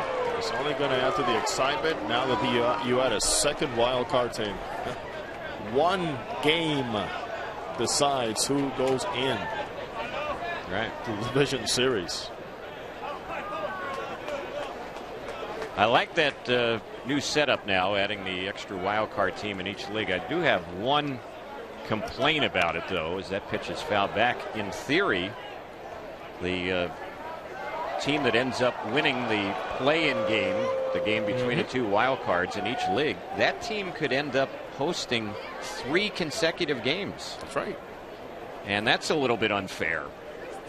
You know what? There's never going to be a perfect system, no matter what. But I'm glad it's happening. Yeah. And the other thing, too, there's concerns about travel. Where are those games going to be played? Who knows? Right. And then Major League Baseball, I guess, is going to have all-day games the final day of the regular season. Everything's been pushed up. The pitch on Trumbo, that's lined into center. That's going to fall in for a 2-out hit. The hits keep on coming. Vernon Wells will go from first to third. Trumbo has his second hit of the day. Boy, he's swinging the bat here the last couple of days like he's in midseason form. And the next batter will be Hank Conger. You know, Terry, along those lines, there's many people talking about those wild card teams maybe being at a disadvantage because they have to throw their top-of-line starter for that game. Who says a top-of-line starter is going to line up for that game? There's no design for that. Right. Who's to say the guy didn't pitch, 2 days ago? Well, you can't use him, and he's getting ready maybe to start the bigger series if you win. Yeah, there's no guarantee. Yeah. I mean, ideally, you'd like to have your number one start that wild card play-in game.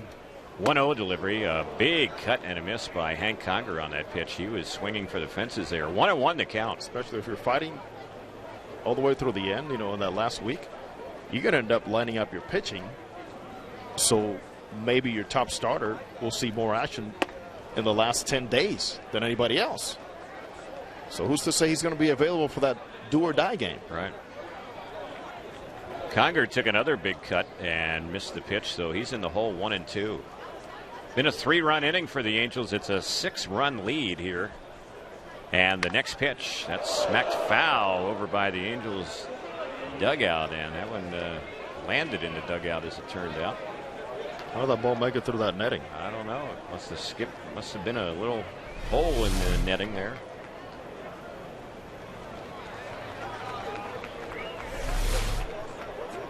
Angels already with 8 runs, 11 hits, and we're not even through 4 innings. Ray has thrown 26 pitches here in his first inning of relief. The next one, it's low and in.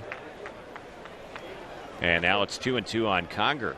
How is Hank's day going? Well, he's 1 for 2, a single, and he's popped out. Hank already has a total of 16 official at-bats this spring. The 2-2 pitch, fouled back to the screen. Last spring, Mark Trumbull led the team with 74 at-bats. Also, Trumbull led the team with 6 home runs and 20 RBIs. And that continued into a successful rookie campaign with 29 home runs. Yep, translated into the regular season. The 2-2 once again on Conger. He takes a called third strike. It nips the inside corner, struck him out looking, and that will end the inning. But the Angels put a 3-spot on the board here in the 4th inning, and the Angels did it with 4 hits, also a walk in the inning. There were no errors in the inning, and the Angels wind up leaving 2 runners on base. We've completed 4. We're moving on to the 5th. It's 8-2 Angels on the Angels Baseball Network and Diablo Vision on Fox Sports West. What do you get?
As we move to the 5th inning, Jordan Walden will take over in relief for the Angels. This will be his 2nd appearance this spring. He replaces Eddie McKiernan. He went 2/3 of an inning, giving up no hits, no runs. He walked 1, struck out 1. Scott Downs in his first outing this spring went 1/3 of an inning, giving up 3 hits, hitting a batter, allowing a home run, and giving up a pair of earned runs.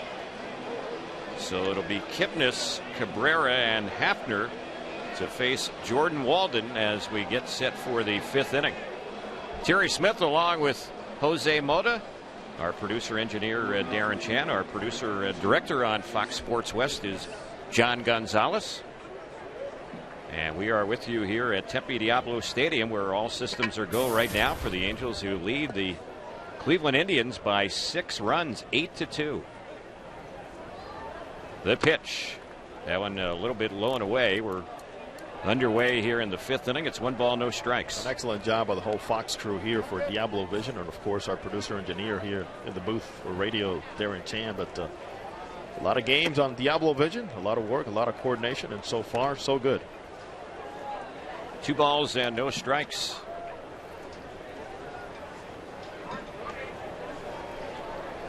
Walden is ready, facing the left-handed hitting Kipnis, and he takes that one for a called strike. It's a 2-2 tie now in Goodyear. Angels split squad over playing against the Cincinnati Reds. Here's the next pitch. A broken bat pop out towards short, just out of the reach of Ibar. It was back on the outfield grass trying to track that one down, but just out of his reach. So Kipnis has a single. He was robbed of a hit his first time up by Howie Kendrick, so he gets one there, and now Asdrubal Cabrera will bat. Gave Ibar about 2 weeks. He'll make that play. Actually, did not see it very well off the end of the bat because the route that he took was like a curving route, not getting around that ball. Here's the pitch on Cabrera, and he fouls that one off on the left side out of play. Asdrubal Cabrera last season was the first Indian shortstop to start an all-star game since Hall of Famer Lou Boudreau 63 years earlier in 1948. A lot to say about how good his year was. Asdrubal used to be a guy that would choke up on the bat a lot.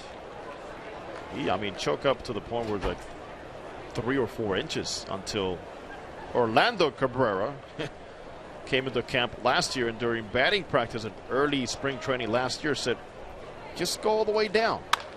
And here he lifts one in the air into right field. Long run for Torrey Hunter. He's out by the wall, and Torrey will make the catch right near the wall in deep right center on the warning track. A long out right there, and Kipnis holding at first base, one away. And because Orlando Cabrera is saying that, well, Asdrubal turned it on and had a great power year. Became an all-star and made some great plays defensively. He was a human highlight film at shortstop. Well, as Terry Smith will say, Asdrubal was a good listener. He was a good listener. And it always pays to be a good listener, Jose. Absolutely. There goes the runner. The pitch. That is a pitch inside, and the throw to second, and it's late. That'll be a stolen base. So Kipnis steals second on Walden. Well, Jordan Walden, like many closers, he doesn't necessarily control the running game out there. He allowed 13 stolen bases last year. Still had one of the best moves to finish off a game. Here's the pitch. That one is chopped foul over on the left side. Game against the Yankees. Man at first and third, and he pulled off a beautifully executed first and third move to catch Curtis Granderson at first base with Mark Teixeira hitting. Yep. Those end of ball game. You might see one of those a year work at the fake throw to third, and you get the runner faked out over at first base as many times as you see that happen. But if it does work and get you out of trouble, it can be a big play. Hafner batting. Here's the next pitch. He takes a cut at that one and misses it. You know, there are teams there, for the reasons you say, don't even use it. They don't bother. They're like, well, we're going to waste that if it doesn't work. Right. Different philosophies run different organizations, just like a lot of teams don't let their left-handed pitchers have a step-off move to first base because of the injury exposure. Walden in front on Hafner. The next delivery, the 2-strike pitch, that's outside. That was a changeup. He is trying to work on that pitch here in spring training. He threw a few last season. The strange thing was to see a changeup coming in at 88, 89. And of course, that's because Walden can hit triple digits with his fastball once in a while. The 2-2 on Hafner. A little low. The close pitch right there. The count 3-2.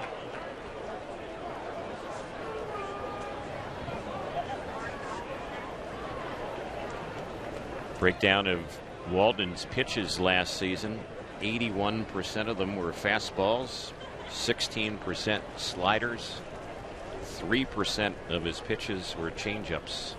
He threw over 1,000 pitches last year. There's one hit high in the air into center field. Vernon Wells is battling the sun out there. He'll make the catch. Tagging is the runner at second base, and moving on to third on that flyout will be Kipnis. So they have a runner at third with 2 outs. Spilborghs will be the next batter. Like that, he repeated the changeup, and he did it against a very dangerous Travis Happer, who had connected for a home run. But here's a release on that changeup. If you're watching on Diablo Vision, good action, good arm action, great arm speed, and got him to hit it off the end of the bat. Very well done. So now we'll see if he can get the out and prevent that runner from coming in. Pitch on Spilborghs. That's a little bit outside for a ball. 1-0. I'll tell you now, the Angels have surrounded Walden with not only his good friend and confidant Scott Downs, but Jason Isringhausen, who we still haven't seen pitch, Troy Hawkins. So there's a comfort level in knowing that, first of all, for the Angels, they have experience in the back end of that bullpen from guys that can come in and save a game if needed. But also for more experience to listen to for Jordan Walden, who needs to be a good listener. Right? Yep, he's been surrounded this year with even more veterans to pick their brain. 2 balls, 1 strike on Spilborghs. He takes low and away. It's now 3-1. Walden was the 12th round pick of the Angels back in 2006. He's set, ready to come in with the 3-1 pitch. Here it comes. Swing and a miss. Threw that one by Spilborghs, so it's a full count. We're in the 5th inning if you're just tuning in or rejoining us.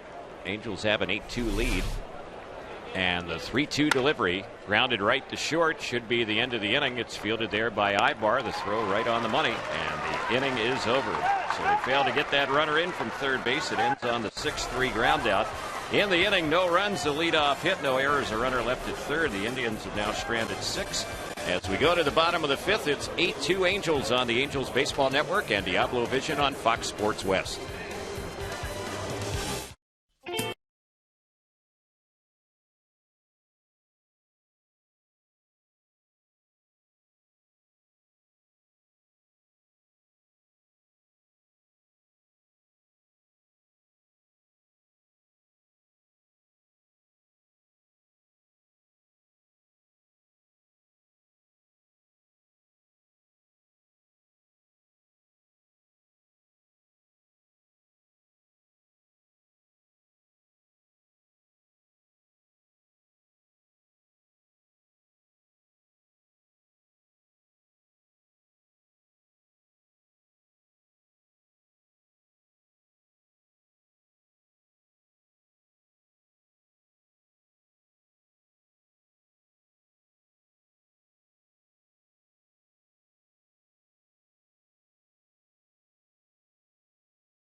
Fans, don't forget the 2nd annual Angels 5K and Fun Run will take place April the 22nd. Participants will run and walk on a baseball-themed course that goes through Angel Stadium and finishes at FanFest. All participants receive a commemorative shirt and a voucher for a future Angels game.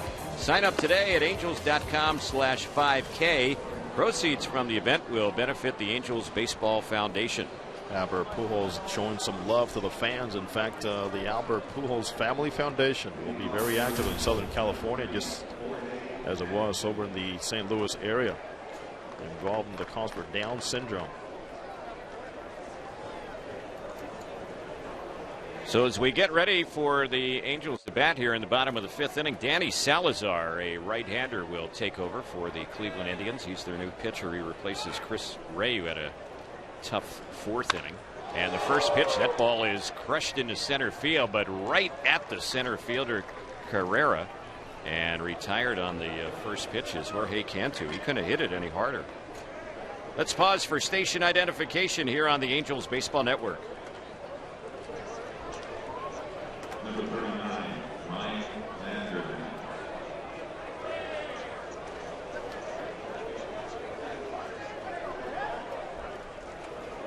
Ryan Langerhans will be the next batter for the Angels. He's had a walk and a strikeout today. He's also scored a run. Left-handed hitter takes that one low from Salazar. 1 ball, no strikes.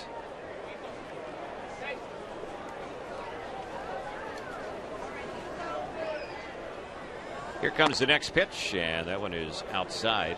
2 balls, no strikes. So let's see if that relaxed stance for Langerhans helps him right here against the right-hander.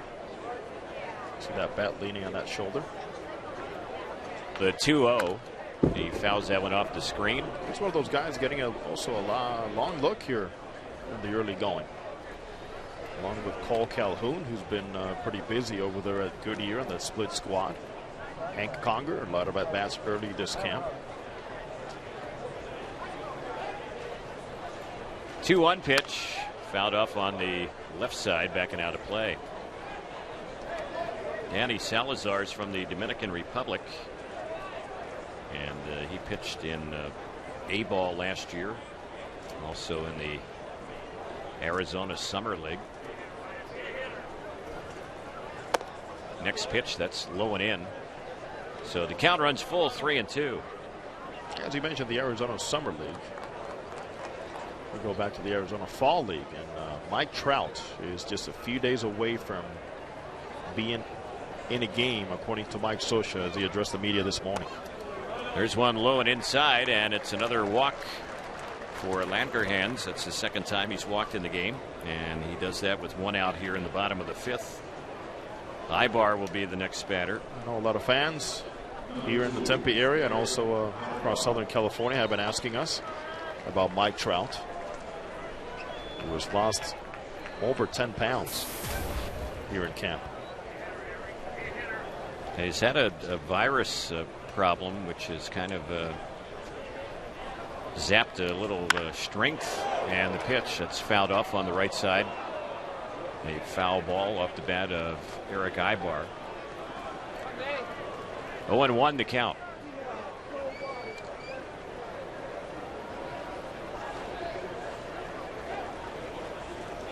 And Mike Scioscia also made it very clear that when Trout is playing, just look for him to be all over the outfield positions, not just in one place.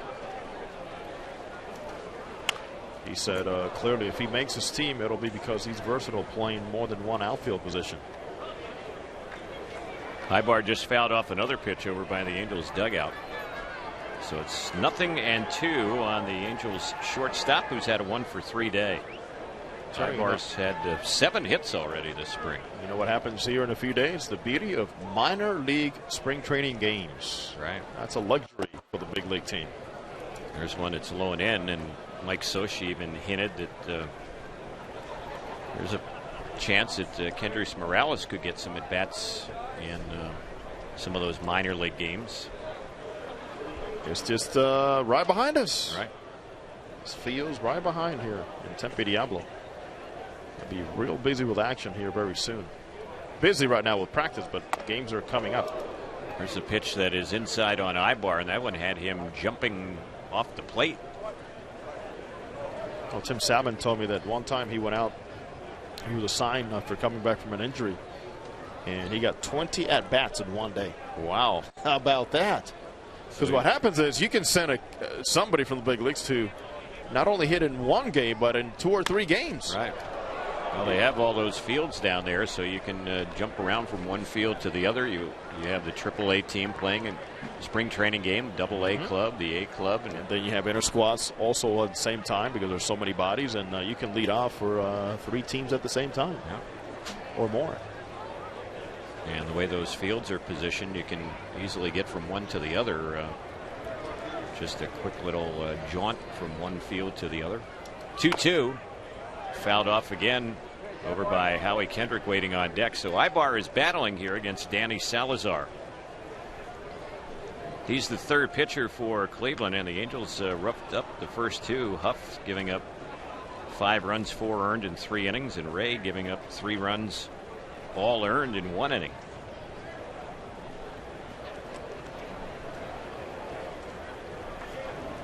Two and two the count on Eric, who hits one sharply fair on the first base side right over the bag. Heading on to third base is Landgrahan's. That ball's all the way down in the corner, so he is going to be waved home. And hustling into third base, getting there without even a throw. A stand-up RBI triple for Ibar, and now it's 9-2. Angels bats are sizzling. Not just the bats, but so opportune they have been because of 3 walks issued so far by the Indians. All 3 have come around.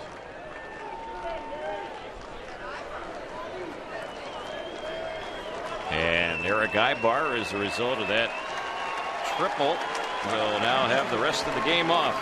There's 8 hits for Ibar already. It's like Darwin Perez has come in to run for him. So we'll see if Perez might stay in the game at shortstop as well. Here's Howie at the plate, a chance to bring in the pinch runner. So Ibar's day is over. He was 2 for 4 today with a run batted in. And the pitchers, one grounded to the shortstop, and right between the legs of Cabrera, the ball rolls into left field. Hustling into second, getting there safely is Kendrick. Boy, Howie's motor has been churning today. That's a couple of real good hustle plays for Kendrick in this ball game. The Angels get another run on the board. And now Howie is going to leave for a pinch runner. Well, there's no secret his legs are feeling pretty good, and he has been taking chances on the base pass, even against the advice of Alfredo Griffin, the first base coach. Got to do that in spring training. Feel good, you go for it. Because there are going to be some days in spring training and during the season that you're not going to have that extra hop on you. So the Angels have a 10-2 lead. Taylor Lindsay is the pinch runner. We'll see if they end up giving Kendrick an RBI on that one. I think they will, even though it was clearly a ball misplayed by Cabrera. They're giving up the run no matter what, even if it's an out. So it's 10-2 Angels. The scoreboard says 11-2, but they're off by a run right now. Spring training can kind of work out the kinks a little bit. They need it too. That's right. It's like we need it. We talk about the umpires needing it. Sure. Let the scoreboard operators do the same thing, all right?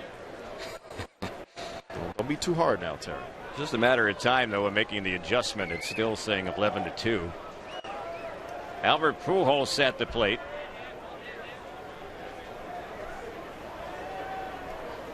Albert today has driven in a couple of runs, and there's a wild pitch that sails right by the catcher Marson, and that will get Lindsay, the pinch runner, over to third base.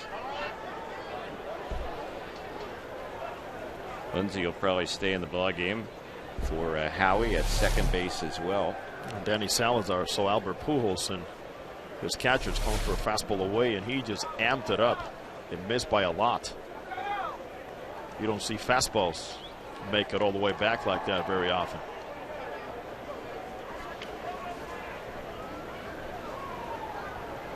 Here comes the next pitch.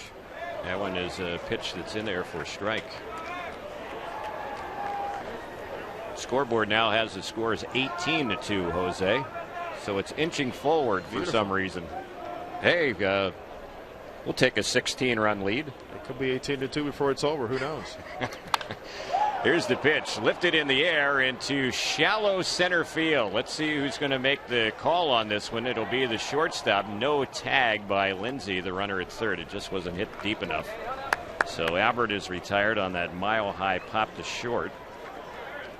And that'll be the second out. You know, you see a third base coach, and many people just say, yeah, he sends him, he gives signs, he tells the guy when to stop. But Dino Ebel did a fine job coming down that line to make sure Lindsay saw him, squared up with the shoulders to let him know, don't go. You're just going to bluff. There's so much verbally going on, but a lot of visuals at third base that really helped the base runner.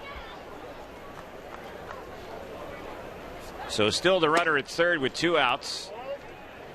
And at the plate for the Angels is Torrey. Hunter in the game, a couple of RBIs. He's 1 for 3. He's also scored a run.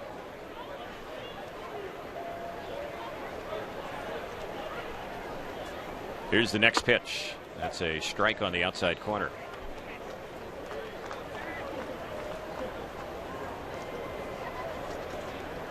(10-2) Angels. Bottom of the 5th. The Angels have scored runs in 4 of the 5 innings today. And already with 12 hits. Next pitch. That one is low. If Torrey keeps the inning alive, waiting on deck is Vernon Wells. A hit would mean another run.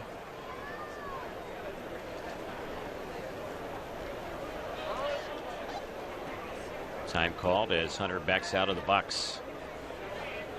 Mike Scioscia's other squad is down 5-2 in the 7th inning at Goodyear. The Angels down 5-2 against the Cincinnati Reds at the other game. Here's the next pitch, and that one on the 2-1 delivery misses low. It's 3 balls, 1 strike. By the way, playing right field of that ball game is Bobby Abreu, who is having a birthday today. Happy birthday to Bobby Abreu.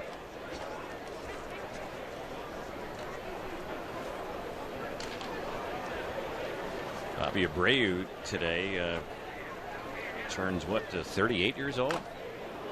That sound right? He doesn't think so. Well, 38. 3 balls, 2 strikes.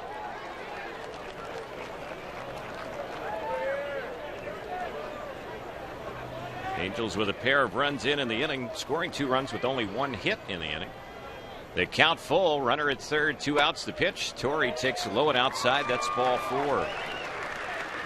So he's aboard, and Vernon Wells will bat. And now we might have something going pitching wise, as Dave Miller, who is the bullpen coach and acting pitching coach here today with the Indians playing a split squad. He is out to the mound, and we'll see what they do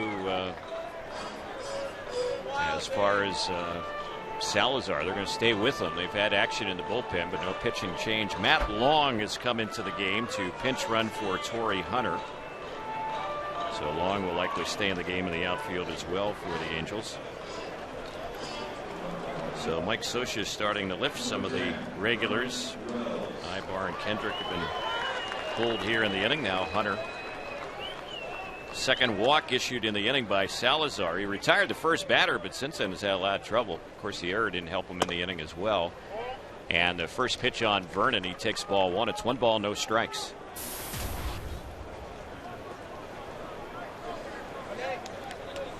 Wells is 1 for 3 today with 2 RBIs. The pitch on Vernon. He rips a ball into left field. That ball is hit high and deep, and that ball is out of here. It's a home run. A line drive 3-run homer for Vernon Wells. The Angels now have a 13-2 lead.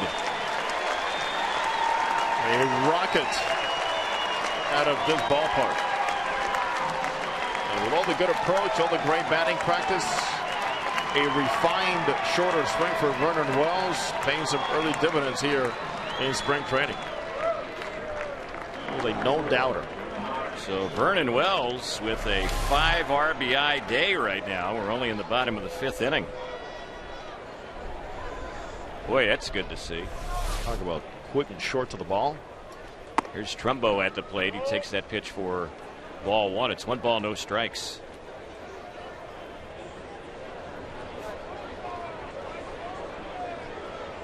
(13-2). The Angels on top, and we're still in the 5th inning. Here's the next pitch. It's fouled back behind the plate, out of play. That was already pitch number 38 from Danny Salazar. The Angels have done a fine job in just exploiting the quantity of pitches by Indians hurlers today. They got 61 pitches out of the starter David Huff in 3 innings. 29 pitches in 1 inning from Chris Ray. And here comes pitch number 39 this inning here for Danny Salazar. That's amazing how many pitches he's thrown here in this inning. Here's the next one, and that's inside. So he's going to have at least a 40 pitch inning here.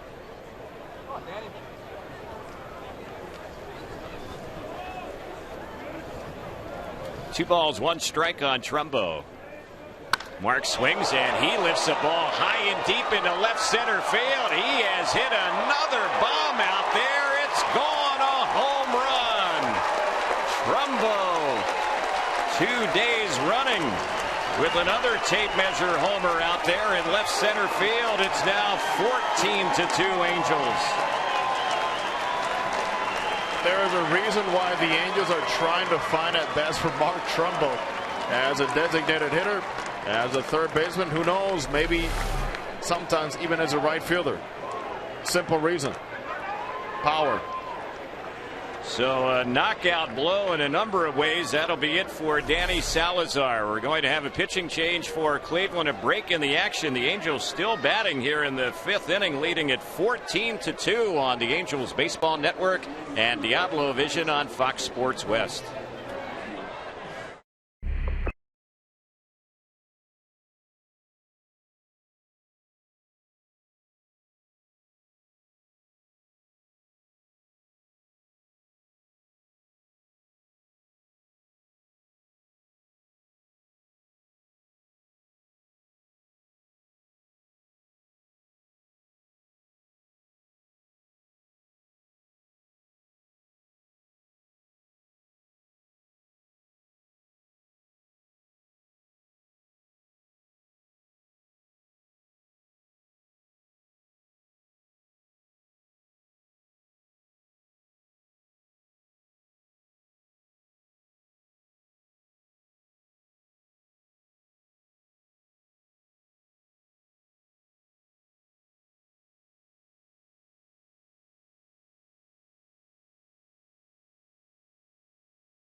We get ready to move to more action here in the bottom of the 5th inning. The Angels are up 14-2. Hank Conger, the 9th batter in the inning.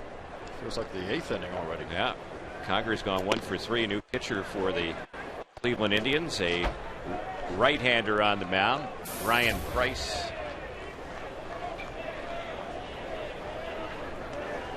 Price is wearing number 91. And the next delivery, that one is low and in. It's now 2 balls, no strikes.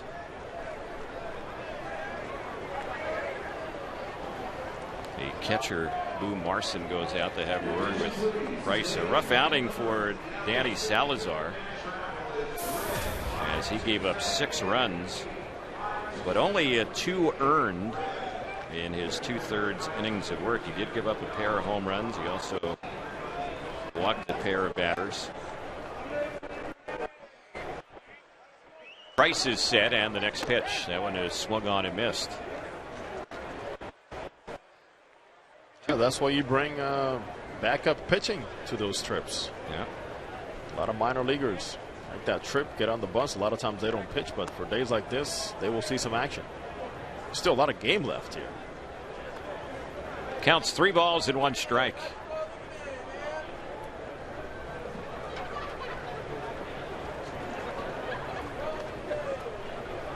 Ryan Price hails from the state of Texas, and he delivers the pitch. It's grounded right to second, fielded by Kipnis. The throw is in time to get Conger, and the inning ends on a 4-3 groundout. But a big inning for the Angels, who score 6 times, doing it with only 3 hits. The Angels had 2 homers and a triple in the inning, a couple of walks in the inning, also an error, and no one left on base. We're headed to the 6th inning. It's all Angels today in Tempe, leading 14-2 on the Angels Baseball Network and Diablo Vision on Fox Sports West. All your life.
A lot of changes defensively for the Angels as we move to the 6th inning here in Tempe. We'll fill you in on the moves in just a moment. The new pitcher is Eric Hurley, so he replaces Jordan Walden, who pitched scoreless top of the 5th inning. Walden gave up a hit, did not walk or strike out anyone.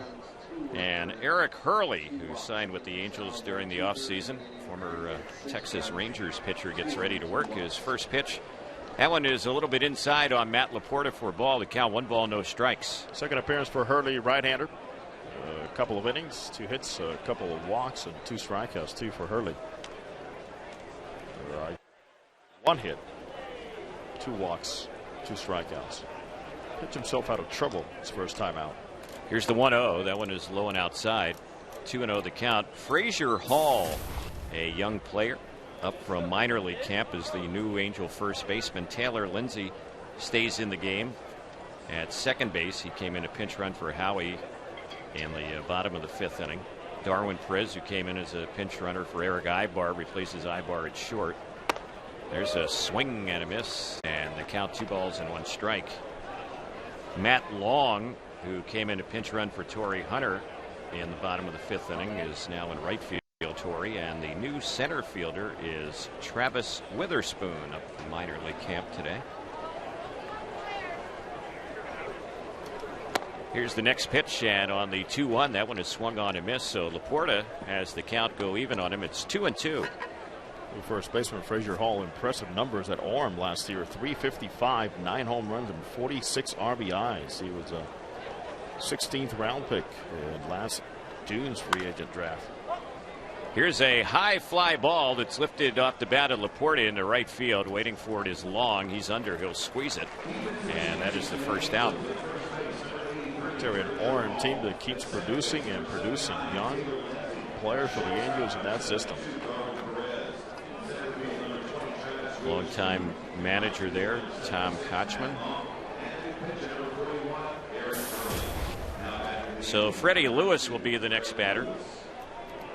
Eric Hurley, who's pitching, is a former first-round pick of the Texas Rangers. That was back in 2004, the 30th player selected overall in that draft. First pitch on Lewis in there for a called strike.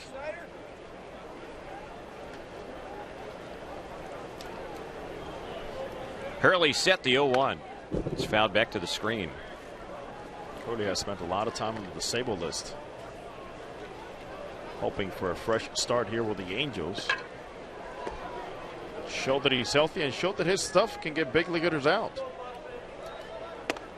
There's a pitch that's low and outside. He's a guy that has a power arm, but he's also had a battle back. You mentioned the injury problems. He had Tommy John elbow surgery. The 1-2 pitch, and that one is cut on and missed, and down on strikes goes Fred Lewis. So Hurley's retired the first two with little trouble here. 2 quick outs in the 6th inning. Hanahan will be the next batter.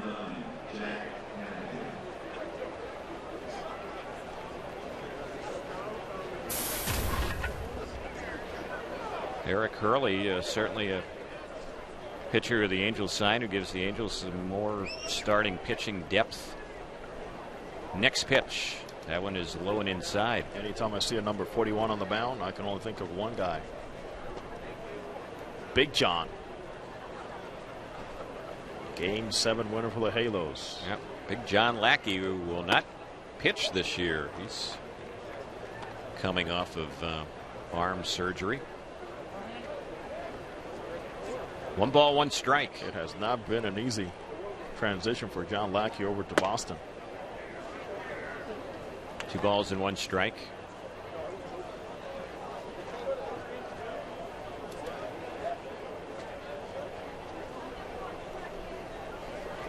Hurley delivers. That's a good fastball that's right in there for a strike. Good speed, good location, very good finish. Hanahan's grounded out a couple of times. One of the groundouts driving in a run in the 4th inning. 2-2 pitch. Popped in the air down the left side. Long run for Langerhans toward the line, and straddling the line will make the catch in foul territory. That will end the inning. So good job by Hurley. A couple of flyouts and a strikeout. He throws only 13 pitches here in the 6th. We're headed to the bottom of the 6th inning. The Angels are leading this one big time, up 14-2 on the Angels Baseball Network and Diablo Vision on Fox Sports West.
Fans, get ready for the 2012 season. Choose what games you want to see at a very affordable price. The Angels Big A plan starts at just $15 per seat. It allows you to use 10 ticket vouchers however you choose from 40 Angel home games. The plan includes promotional nights, weekends, and postseason options.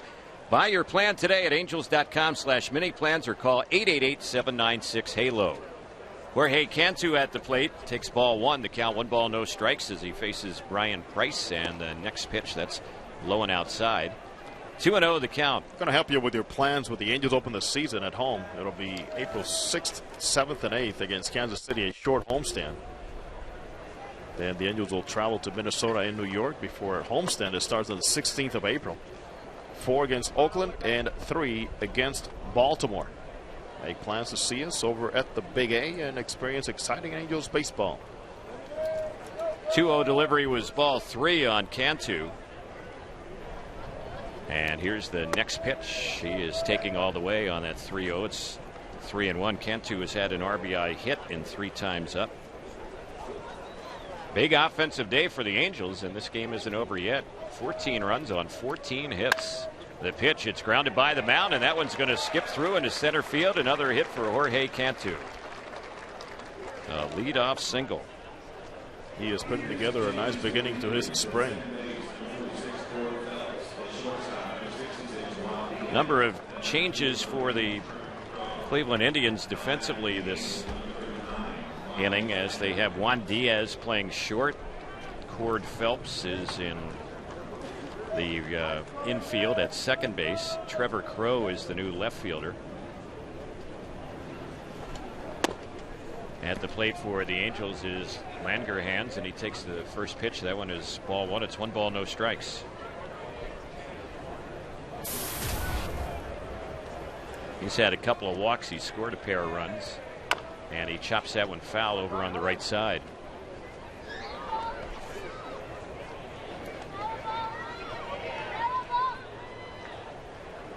The Angels' bats have been hot today here in Tempe.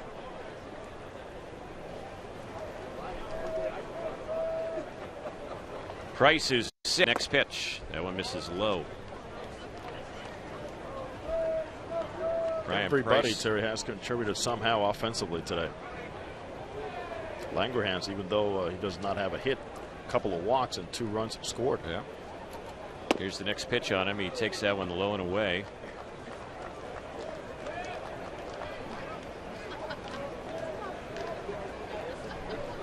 Ryan Price was originally in the Red Sox organization, and he came over to the Indians in the Victor Martinez deal back in the 2009 season.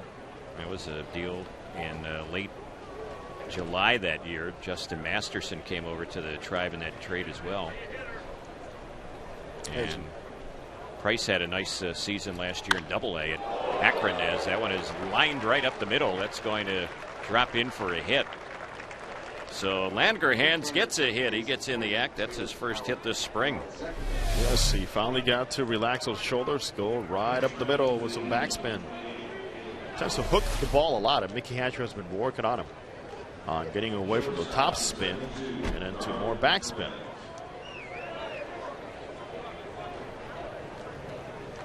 Mickey makes his way into these cages around 5 in the morning. Are you here for that, to cover that, Terry? 5 in the morning. He's busy, man. He's got to be ready when these guys start filing in there. He's an early riser. He's here at 5 a.m. Angel Castillo is going to take over as the runner at first base for Langerhans, so his day is over. And Darwin Perez is the batter. He's hitting out of Ibar's spot. This is his first time up today.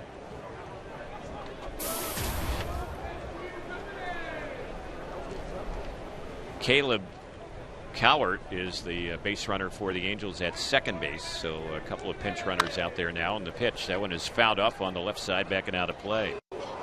So Cantu, he's finished for the day as well. He was the runner at second. It's a big day, a good day to be a minor leaguer invited to a game like this. Yep. You get some early action. And keep in mind, there's times when you will make such a good impression that they keep calling you back. Sure. Even though you're not invited to camp officially. A lot of these minor leaguers end up opening eyes and letting the staff know, hey, maybe there's a role for me, if not breaking camp early in the season. Here's the next pitch. Perez swings and misses that one, and he is down on strikes. So Price gets the first out here in the bottom of the 6th inning with a strikeout. And Taylor Lindsay will be the next batter. The pinch runner I mentioned at second base, the lead runner for the Angels, Caleb Coward. He was the Angels' first-round pick in 2010, 18th selection overall. He played at Orem last year in rookie ball. There's a swing and a miss by Lindsay, and the count, no balls and a strike.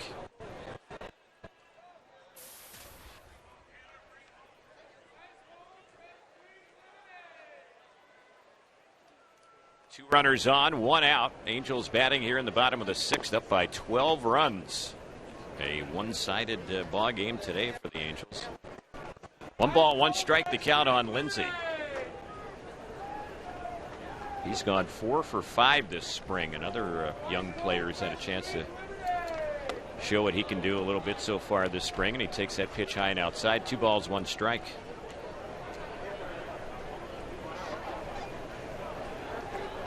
Lindsay is a left-handed batter. Boy, he's got a nice stroke. Plays with a lot of energy. And rightfully so, he's in the same clubhouse, and he looks up to Howie Kendrick. Next pitch, he cuts it that one and fouls it back behind plate. For a lot of these guys that had success early out of the draft, it is now a matter of knowing that as they move up in the ranks, a different competition level, they need to stay within their strengths, understand what they need to improve on, but you become your own coach, your best coach, I should say, in knowing your swing, what things you need to work on. You got reminders, you got people supporting you, but never get away from what got you there. Here's Lindsay lifting another fly ball, this time down the left field side. Circling under is Trevor Crowe, the new left fielder. He puts that one away. Lindsay is retired. That's the second out here in the Angels' 6th. Terry, you spend a lot of time in AAA as a broadcaster, and how many times did you hear the conversation with a manager telling a player, hey, whatever you were doing in AA when I saw you, when I had you, do it now. Right. Why are you trying to change? Whatever you did in A-ball, just continue, but make adjustments. It's a game of adjustments as you move along. Here's the pitch, and this is Segura lining a ball down the left field side, but foul. In fact, this is Witherspoon now, wearing number 20 like Segura does. Oh, that's Witherspoon, yeah. Travis Witherspoon, same number. All right, Witherspoon, the batter. Yeah, Segura was with the other Angel club today, wasn't he, in Goodyear, I think, against the Reds. Getting some playing time. So we have double 20s today. Oh, signs of spring. Multiple numbers, multiple players. Sometimes the same number in the same game. Here's the next pitch on Witherspoon, and this one is popped in the air in a shallow right center field. That ball's going to find a spot and drop in for a hit. A run will score, and runners at the corners. An RBI single for Witherspoon. And then Witherspoon hustling up to second base as the ball got mishandled a little bit. So it's 15-2 Angels lead, and some heads-up base running by one of those young players in from minor league camp today. I'm telling you, you got to love this. These guys come in there and want to take advantage of that single opportunity they're getting right now. You know, in regular season, maybe you're not taking the extra base when it's 15-2, and you shouldn't be doing that. You got a player wearing baseball. The right fielder will be charged with an error out there to enable Witherspoon to take the extra base. That was Spilborgh's. He just took a peek at the scoreboard to see if an error was placed up there, and sure enough there was. It's a third against the Indians today. At the plate is Matt Long. This is his first at bat. What did you say that scoreboard was at before? Well, it got up to 18 or 19-2. The Angels are getting closer to that. Here's the pitch. chopped by the mound. That one's out behind second. It's off the glove of the second baseman Phelps. A run will score. Then he throws to third, but that's late as Witherspoon moves up. And now it's 16-2 Angels. That one will be scored a hit for Matt Long. He'll get an RBI on it. It's a good job putting the ball in play and keeping those good at-bats following. It's, you know, the Angels core group through 5 innings was outstanding swinging the bats, and now the young ones are coming in and following up right where the other guys left off. And now it looks like we're going to have a pitching change. That is going to be it for Price. So break in the action. A new pitcher coming in from the bullpen. Looks like a lefty coming in for the Indians. We'll tell you about him when we return. The Angels still batting here in the 6th with a pitching change coming up. It's 16-2 Angels on the Angels Baseball Network and Diablo Vision on Fox Sports West.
Chris Seddon will be the new pitcher. Angels saw him a few days ago, and they faced the Indians in Goodyear, left-hander.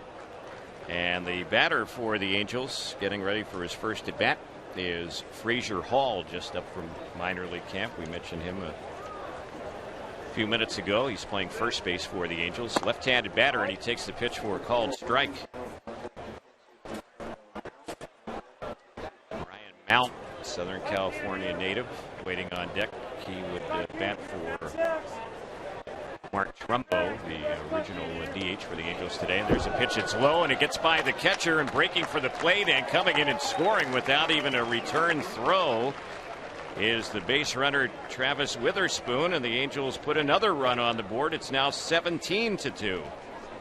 Scoreboard operator might have been right. Yep. So the Angels get their third run in this inning. Boy, the Angels have been putting some crooked numbers on the board today. 4 in the first, 3 in the fourth, 6 in the fifth, 3 more here in the 6th inning. The Angels scored 1 run in the 2nd inning today. And keep in mind, they came into this game, as I have mentioned before, hitting .322 collectively. 18 more hits this afternoon. Seddon has the sign. Runner at second, 2 outs, and that went on Hall on that 1-2 delivery. He takes a called third strike, struck him out looking, and that will end the inning. But more runs for the Angels here in the 6th. 3 more. In fact, the Angels do it with 4 hits in the inning, no errors. Wild pitch unable to run the score. And in the inning, the Angels leave 1 runner on base. 7th inning coming up, 17-2 in favor of the Angels on the Angels Baseball Network and Diablo Vision on Fox Sports West. For one.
Fans groups of 25 or more can enjoy exciting Angels baseball for as low as $6 per seat this year. When group tickets are purchased, each member will receive an Angels hat for select series. To book your group outing, call 888-796-HALO or visit angels.com/groups. Caleb Cowart stays in the game for the Angels at third base. Angel Castillo is now playing right field. Matt Long moves from right to left field with Langerhans leaving. And here's a lazy fly ball hit to Castillo on right. He puts the shades down and makes the grab on that one. And Lou Marson is retired on 1 pitch by Hurley. There's 1 quick out here in the top of the 7th. Angels have a new catcher in the ball game. Hank Conger's day is done. Jet Bandy is the new catcher for the Angels. The attendance today here at Tempe Diablo, 8,304, 8304. A little bit less than the last 2 games, but still a very fine turnout today. Excellent. How about a quick shout to former Angel Benji Molina, who is tuning in with his whole family here in the Gilbert, Arizona area, and sends a quick hello to all you Angels fans as the Angels celebrate their 10th anniversary. A special 2002 season. Yep. Saw Benji when he was here as a guest instructor, and I apologized to him that I missed his surprise birthday party, but I just hadn't gotten to town yet. I know you were there, Jose. It was a great time. And he and his wife, Jamie, along with the rest of the family. Yep. Here's the pitch on its way. That one is low. Wasn't Ramon Ortiz there for that party? Ramon was the... Was he the master of ceremonies? He was part of the show. he was part of the entertainment. The pitch. This one is lifted in the air down the right side. Long run for Castillo. Also chasing is Lindsay in the first baseman Hall, but none of them could get to it. It drops foul out of their reach.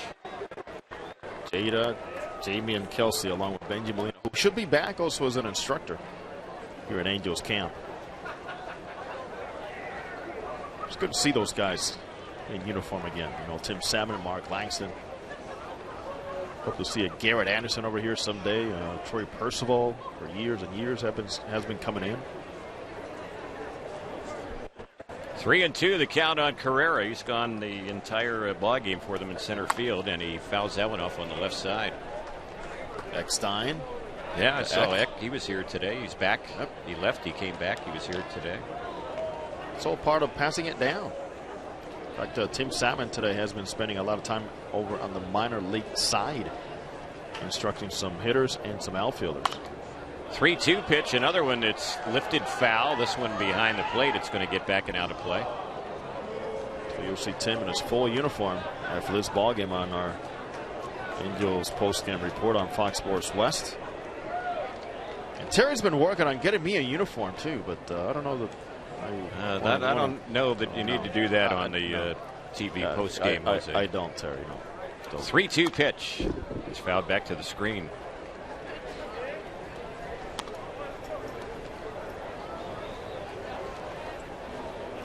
It's always nice to see some of those former Angel players now, especially the ones who have retired. You kind of wish they were still playing, but Father Time has a way of creeping in. There's a pitch on a 3-2 delivery that Carrera takes, and he is out looking. Hurley's done a nice job since coming in. He's retired all 5 in a row with a pair of strikeouts.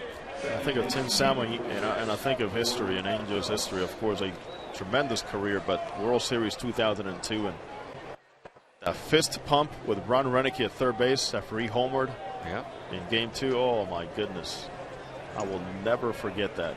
I want to freeze that in time. And the other thing too is Tim Salmon's lips saying that is the furthest ball I've ever seen hit when Barry Bonds connected against Troy Percival. Right. Here's the next delivery, and Phelps, the batter, lifts one in the air on the left side of the infield. It'll be the shortstop who takes charge. That's Darwin Perez, a couple feet back on the outfield grass. He puts it away, and Hurley has a very quick 1-2-3 inning here against the Indians as he throws just 10 pitches here in the 7th. No runs, hits, or errors. Nobody left. 7th inning stretch time here in Tempe. And the Angels are up big, 17-2 on the Angels Baseball Network and Diablo Vision on Fox Sports West.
Angels set to bat as we go to the bottom of the 7th inning. There's a new catcher for the Indians. Luke Carlin is behind the plate, and the batter for the Angels, batting for the first time, is Ryan Mount. Not the easiest of entrances for a catcher after sitting out for long innings. There's Mount cutting and missing an 0-1 pitch. The count on him is no balls, 2 strikes. Mount is hitting out of Mark Trumbo's spot. Trumbo had another good ball game for the Angels today. And there's a called third strike on Mount. He was taking, and he is out looking. Quick at bat right there. I'll be ready. That zone's only going to get a little bit bigger here in the latter part of the game. Those youngsters, be ready to swing the bat. Jet Bandy will bat. This is his first at bat. He's hitting out a Conger spot. We've seen him bat a few times so far this spring. Conger went 1 for 4 today. I was mentioning Trumbo had a nice day. Mount was batting for him. And there's Bandy lining one the opposite way, and that's going to fall in. Another Angel hit. Bandy will make the turn at first base and hold there with a 1-out single. Nice job by Jet Bandy out of West Hills, California. He lives in Thousand Oaks. First year in the system was last year. Went to the University of Arizona. Hit number 19 for the Angels to go along with 17 runs and a 15-run lead. Here's Cowart batting. And this is his first time up, and he swings and misses that pitch for strike one. No balls and 1 strike. He's a switch hitter and has a good power, strong arm. He can run a little bit. He was a pitcher and an infielder in high school when the Angels drafted him. A lot of people were looking at him coming out of high school as a pitching prospect. The Angels drafted him as a third base prospect and had a solid year last year at Orem, Pioneer League. No balls and 2 strikes to count after he fouled the pitch off on the right side.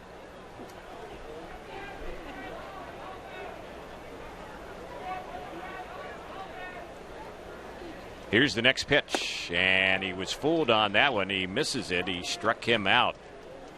So the second strikeout in the inning for Seddon, who's had 3 strikeouts against the 4 that he's faced going back to last inning.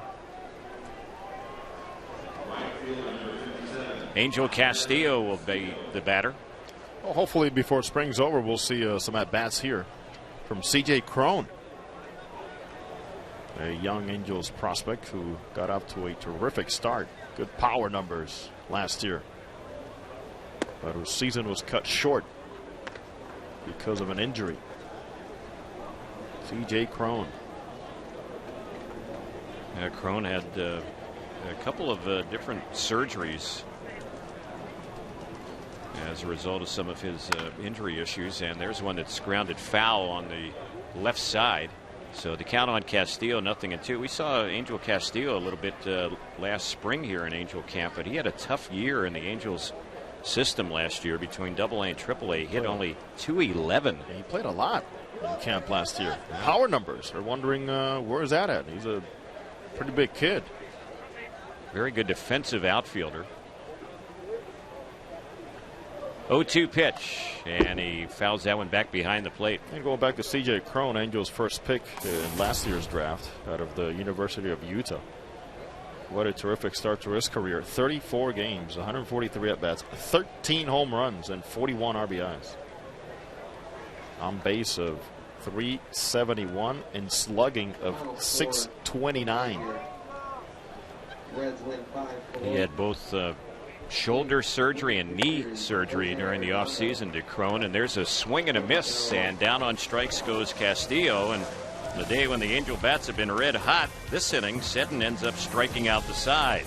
So a quick inning for the Angels in the 7th. No runs, 1 hit, no errors, and 1 runner left. The 8th inning is coming up in Tempe. It's 17-2 Angels on the Angels Baseball Network and Diablo Vision on Fox Sports West. What do you get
Eighth inning baseball here at Tempe Diablo Stadium. The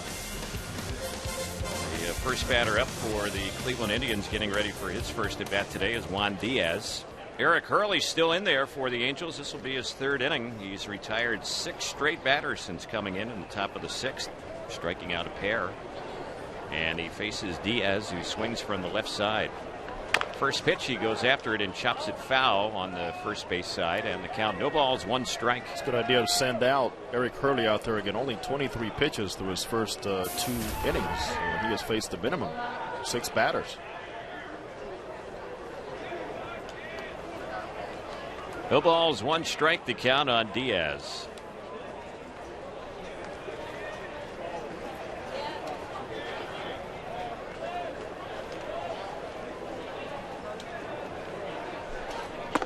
And the next pitch, that one is in there for a called strike. Hurley has been pumping in strikes. He's looked sharp today.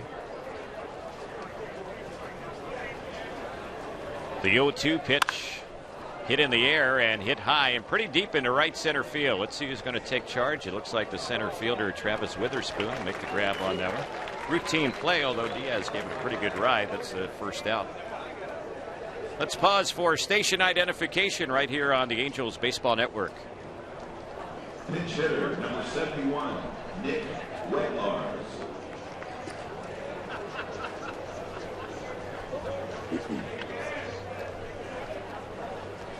Nick Weglars is the batter, 3rd round pick of the Indians back in 2005, and he takes the pitch for a strike, left-handed batter.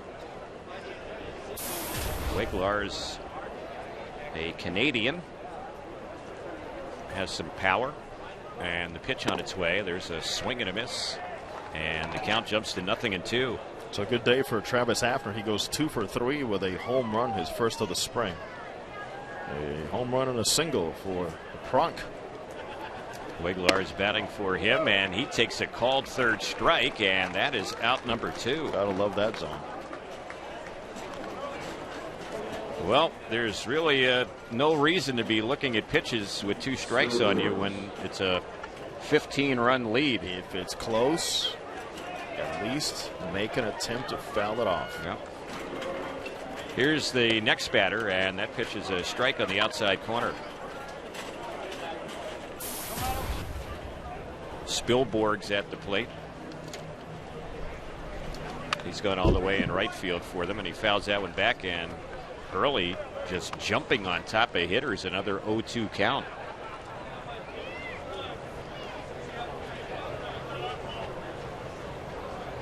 Angels have to be very pleased to see this performance by Hurley right now. And that pitch is up and in on Spilborgs. It dusts him off the plate. 1-2. Yeah, Terry, and it comes in a day when guys competing for the 5th spot in the rotation have all pretty much pitched. Trevor Bell, Garrett Richards, Hurley, and Brad Mills. Right. There's a pitch he checks the swing on. Did he go around? Yes, says the first base umpire, and that will end the inning. So another quick, strong inning for Hurley, who throws 10 pitches here in the 8th, retires 3 in a row. Bottom of the 8th is coming up here in Tempe. The Angels with a 17-2 lead on the Angels Baseball Network.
Darwin Perez will lead it off for the Angels. Bottom of the 8th we go. It's 17-2 Angels, and the pitch on its way. That's right in there for a called strike.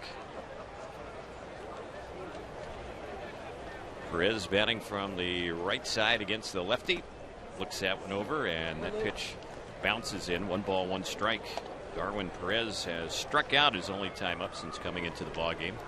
We'll fill you in on some scores from around the Cactus League in just a moment. We told you the Angels' other squad today lost to the Reds 5-4.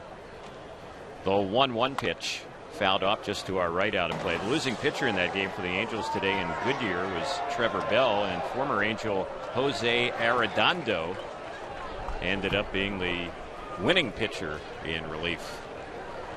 Arredondo recently signed a 2-year contract with the Cincinnati Reds. Had a very good return from Tommy John surgery last year. 1 ball, 2 strikes the count. Seddon is ready, and here comes his next pitch. That is a called third strike on the outside corner. What were we saying before? If it's close, what? Well, you got to swing, but all of a sudden that strike zone is way bigger than it was earlier in the ball game. If anything, it should make you a better 2-strike hitter. Yep. So Seddon, since he's come into the game, he's faced 6 batters and he's struck out 5 of them. Here's Taylor Lindsay at the plate. That pitch is a strike. Other scores in the Cactus League. Padres with a 6-5 lead against Arizona in the 8th inning. Royals and A's are tied at 7 in the 7th inning. There's a pitch in there for a strike, and the count now 0-2. Hosmer with a home run. Kaihue is homered for Oakland. He used to be with Kansas City. Giants lead Seattle 7-4. That's in the 8th inning. Trayvon Robinson with a home run for the Mariners. Colorado with a 5-2 lead against the White Sox in the 7th. Dodgers beat the Cubs. They shut them out 5-0. Dodgers here tomorrow. Aaron Harang against Jared Weaver. Yep. Texas beat Cleveland. The other Indians split squad 6-1. Looks like the Tribe, they're going to drop a pair today. And Milwaukee a 5-4 winner against Colorado. In the Grapefruit League in Florida finals, Minnesota beat the Yankees split squad 5-1. Danny Valencia home run for the Twins. Phillies split squad and Tigers split squad played to a 4-4 tie that went 10 innings. Rayburn a home run for Detroit, his 3rd this spring. The Yankees other split squad beat a Phillies split squad today 3-0. Here's the next pitch. Popped in the air into shallow right center. That's going to drop in, and that's the 20th hit of the day for the Angels. And Taylor Lindsay gets it here with 1 out in the bottom of the 8th. 20 hits today for the Halos. Could not hide that smile. Maybe somebody in the dugout said, hey, if you get that 20th one, we'll give you a bonus. The dinner's on me. Well, the guys with the large paychecks are gone, so I wonder who's on the spot right now. Maybe it's Alfredo. Maybe it's Angels athletic trainer Rick Smith. He's still in the dugout. That'd be fresh. Smitty's picking up the tab today. 1 ball, no strikes on Travis Witherspoon. That's why Smitty just hid. He's like, oh, maybe he doesn't see me now. Here's the pitch on its way. That one is low. Maybe you could suggest that to Mike Socia, Jose, when you go downstairs. Maybe Socia can arrange that. I'm sure he can. You know what? You talk about Angels history. How about Rick Smith? Yep. He has been around for quite some time, still going strong. He has experience. A fun character. Players absolutely adore him. Keeps things loose in there for them. 2-0 delivery. That one misses a little bit low. Rounding out the rest of the Grapefruit League in Florida today, it was Boston beating Baltimore 6-1. Tampa Bay beat Pittsburgh 4-3. Toronto split squad over an Atlanta split squad 9-5. Eric Hinsky had a home run, his 2nd this spring in that game. There was some rain in Florida today. It washed out the Nationals-Cardinals game, as that pitch is a strike on a 3-0. It's 3-1. And another game was a rain-shortened game between the Marlins and the Mets, and Miami won it 4-2. That game went just 5 innings. Oh, the beauty of working out in Arizona is one of those, too. You don't have to worry about the weather. as much as you have to worry about the weather in Florida. Many times it throws a wrench on your pitching plans, or guys that are in the mend of coming back from injuries. 3-1 delivery. Witherspoon fouls that one off on the right side, backing out of play. Jose mentioned tomorrow the Angels taking on the Dodgers. Tuesday, the Angels will face the Diamondbacks. Dan Herron, former D-back, will pitch against Arizona. Wednesday, the Angels will play the White Sox. Irvin Santana will start that game for the Angels. The count full on Travis Witherspoon. 3-2 delivery. He fouls that one off on the right side, backing out of play.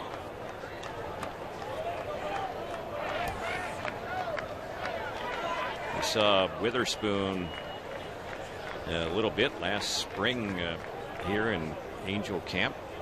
Very speedy base runner, Travis Witherspoon. He's had some big stolen base numbers in the past in his minor league career. Had 46 stolen bases last year in the minors for the Angels. There he fouls one off again on the right side, backing out of play. Very athletic player. One of those guys that the Angels bring up a lot from minor league camp when they're practicing their base running defense. First and thirds defense, and also the rundowns. And rundowns in spring training sometimes could turn out to be a fun day. Again, the 3-2 on Witherspoon. He takes, and that is a called third strike. Struck him out looking. So 2 are gone here in the inning. Still don't want to listen to you. Oh, every out that Seddon has recorded since he came in with 2 outs in the bottom of the 6th inning, every out he's recorded coming via the strikeout. And 4 of the 6 that he struck out have been called out on strikes, taking a called third strike.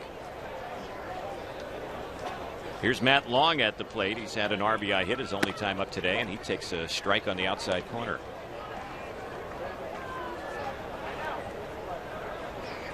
Seddon, a non-roster player in camp for Cleveland. He has prior major league experience, and he delivers. Pitch lifted in the air in a shallow left center field. Coming in hard is the center fielder, and that is Carrero. Makes the call and catch, and that'll end the inning. So the Angels are retired here in the bottom of the 8th. No runs, a hit, their 20th of the day in the inning. No errors and 1 runner left. The 9th inning coming up. It's 17-2 in favor of the Angels on the Angels Baseball Network and Diablo Vision on Fox Sports West. Hi,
Fans Welcome Resorts and Angels Radio AM 830 have teamed up to bring you the official AM 830 fan club. Get AM 830 event and team news and updates all season long. Log on to am830fanclub.com. That's am830fanclub.com. New pitcher for the Angels is Ryan Brazier. And the last time we saw him pitch, it was on Thursday, and he got a save against Cleveland in a game in Goodyear. No chance for a save here with a 15-run lead in the ninth inning, but the Angels are hoping he can get 3 quick outs here and wrap this thing up. So Matt Laporta will bat. He's gone all the way at first base for the Indians today. He's 2 for 3 in the game. 17 runs, 20 hits for the Angels. The Indians have 2 runs, 7 hits, and the first pitch, that one is fouled back behind the plate, 0-1.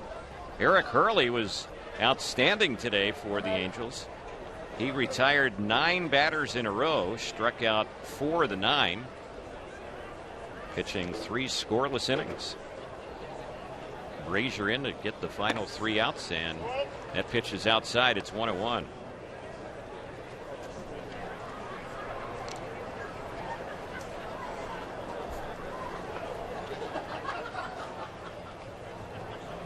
Brazier is ready, and the next pitch, that one is cut on and missed. That looked like a good slider. So the count, 1 ball, 2 strikes.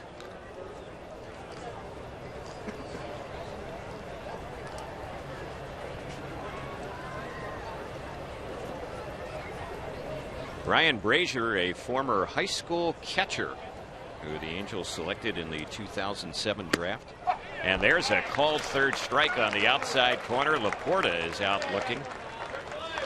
And that is out number 1 here in the 9th inning.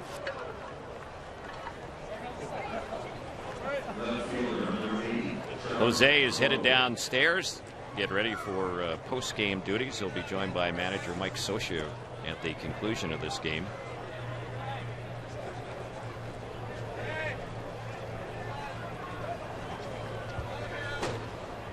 Brazier is set, and here's the pitch. That one is hammered into right field. It's hit well. It's out by the wall and off the wall in right. Playing it in is Castillo, but not before Trevor Crowe has a ringing double off the right field wall with 1 out in the 9th inning for the Indians.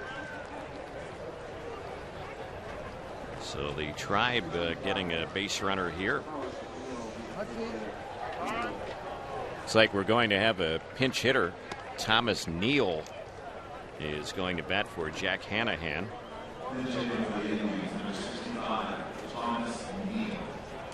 Hanahan, who leaves the game, went 0 for 3 with a run batted in. I was just checking over the last few innings of this ball game. Of the last 16 batters who have stepped up to the plate, and that's 16 looking at both teams here. 10 of the last 16 batters that have batted in this game have struck out. Here's the pitch. That's a little bit low and outside. It's 1 ball, no strikes. So the game with the Angels up by 15 runs in the 9th inning. Almost like we've had speed up rules going on here. The strike zone getting a little bit wider. And a lot of strikeouts and a lot of called third strikes. Here's the 1-0. That one's low. And the count goes to 2 balls, no strikes. Garrett Richards started. He was one of 6 pitchers Mike Scioscia has used in this game. Richards, Downs, McKiernan, Walden, Hurley, and now Brazier. Next pitch, Neal takes, and that pitch, a pitch that he took a long look at, missed for ball 3, 3-0.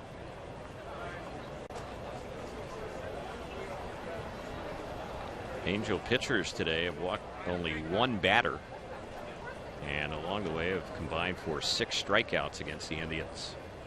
Brazier behind here, 3-0, and that one's right in there for a called strike. 3-1 the count.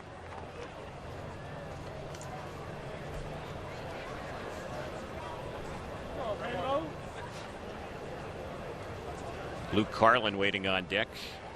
He has yet to hit in this game since coming in behind the plate. 3-1 pitch on Neal. He swings and misses that one. So Brazier is battled back to run the count full.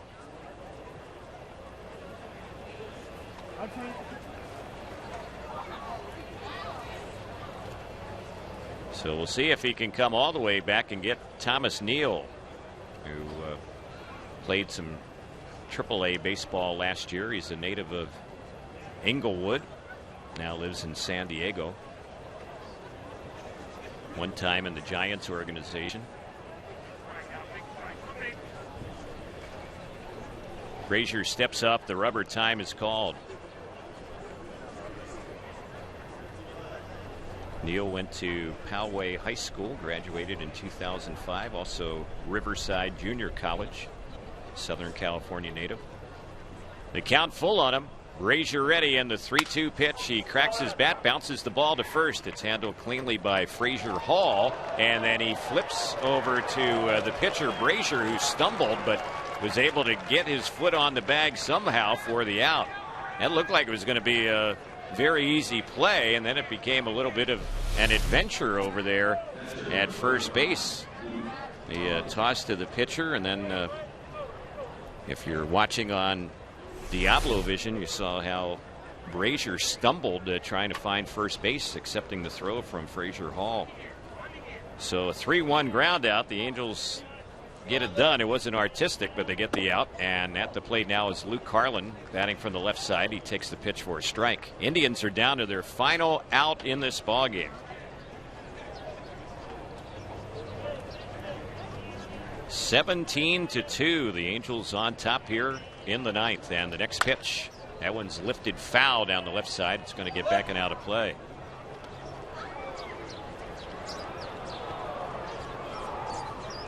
Well, there's still a lot of Cactus League action remaining for the Angels. Today is just, well, I guess with one game already completed against the Reds, I guess you could say this is the Angels' 8th game this spring. And we'll see if the Angels can have a bigger offensive day than this one. It might be hard to do. 17 runs, 20 hits. You don't see too many like this. Pitch missed for a ball.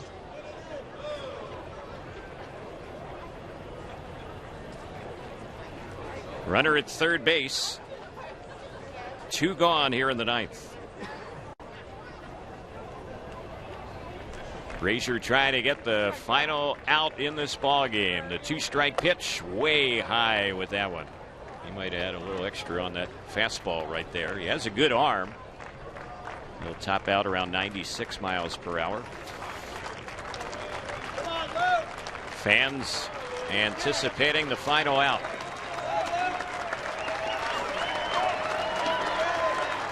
Frazier is ready. The count even. The 2-2 pitch. And that one just missed a little bit high.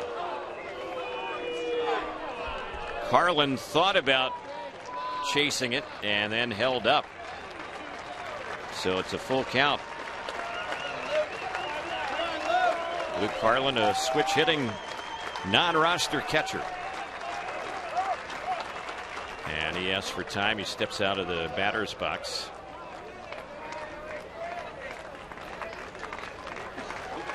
Frazier getting positioned on the rubber, ready to come in.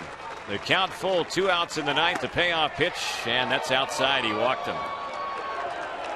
It wasn't close enough for the home plate umpire to make any other call. Kerwin Danley, but called ball 4. So runners at the corners. It's not over yet. And Ezekiel Carrera, who's played the entire ball game, gets ready for his 5th at bat today. He's gone hitless. A couple of strikeouts, a ground out, and a fly out. So runners at first and third.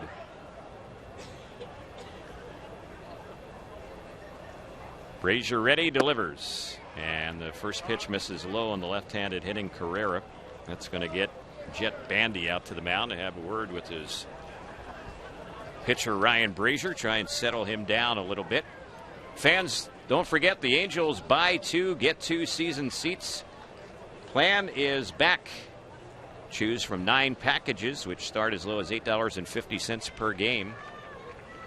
Don't miss a second of the action. Reserve your seats today. Call 888-796-HALO or visit angels.com/season seats. 1-0 pitch.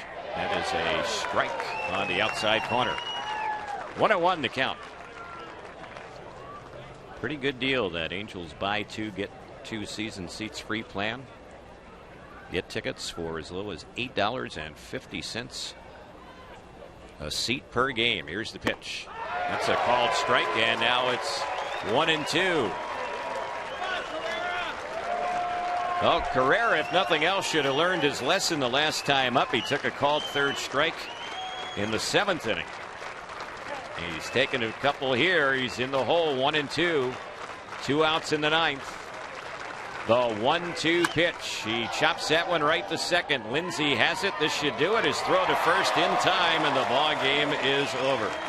It ends on a 4-3 ground down. No runs. The Indians had a hit, a walk, no errors. They leave a pair. The Angels come away today with a 17-2 victory against the Tribe. So the Angels end up splitting a pair of games today, losing the game to the Reds in Goodyear 5-4, winning this one here against the Indians 17-2. So the Angels now this spring have a record of 5-3. The Indians lost a pair today. They lost earlier in a game against the Rangers in surprise and lose to the Angels here in Tempe. So Cleveland now, after 10 games, their record is just 2-7-1 here in the Cactus League. Good day for the Angels here in Tempe. A lot of fans on hand. We had over 8,300 here for today's ball game between the Angels and the Cleveland Indians. Jose Mota will be joined by Angels manager Mike Scioscia in just a moment. We'll get some of the Angels skipper's thoughts on today's ball game. Angels doing a lot of good things, obviously, on offense, and had some solid pitching performances as well. Let's go to Jose and Angels manager Mike Scioscia. Thanks, Terry. We saw Gary Richards, Mike, take mound for the 2nd time this spring. Tell us the difference between the first outing for him and this one here today. Very efficient. Well, it was just command. This afternoon, Gary was getting that ball really good on his glove side, mixing some good sliders, change-ups. Pitched ahead of the count much more than his first outing, but that's to be expected early in spring, especially with a young pitcher. 3 good innings from him, and he showed that big arm. Eric Hurley in the same boat, trying to make the ball club, also was a 5th starter, and also the difference between the first one for him and this one here today. Much better. There's no doubt his arm was freer. Action on his ball was better. He was able to get his fastball in the corners and use the slider and split his out pitches. And Eric's a guy certainly that we're looking for depth. Took a big step forward this afternoon. How much fun is it for you to manage a team like this? Right now, a lot of offensive output in the early going. What do you attribute that to? Well, we had good at-bats early on. We're taking our walks. We're getting the hitting counts. Running the bases. We ran the bases as well as I've ever seen this afternoon, and that's going to be part of our team. We have some team speed.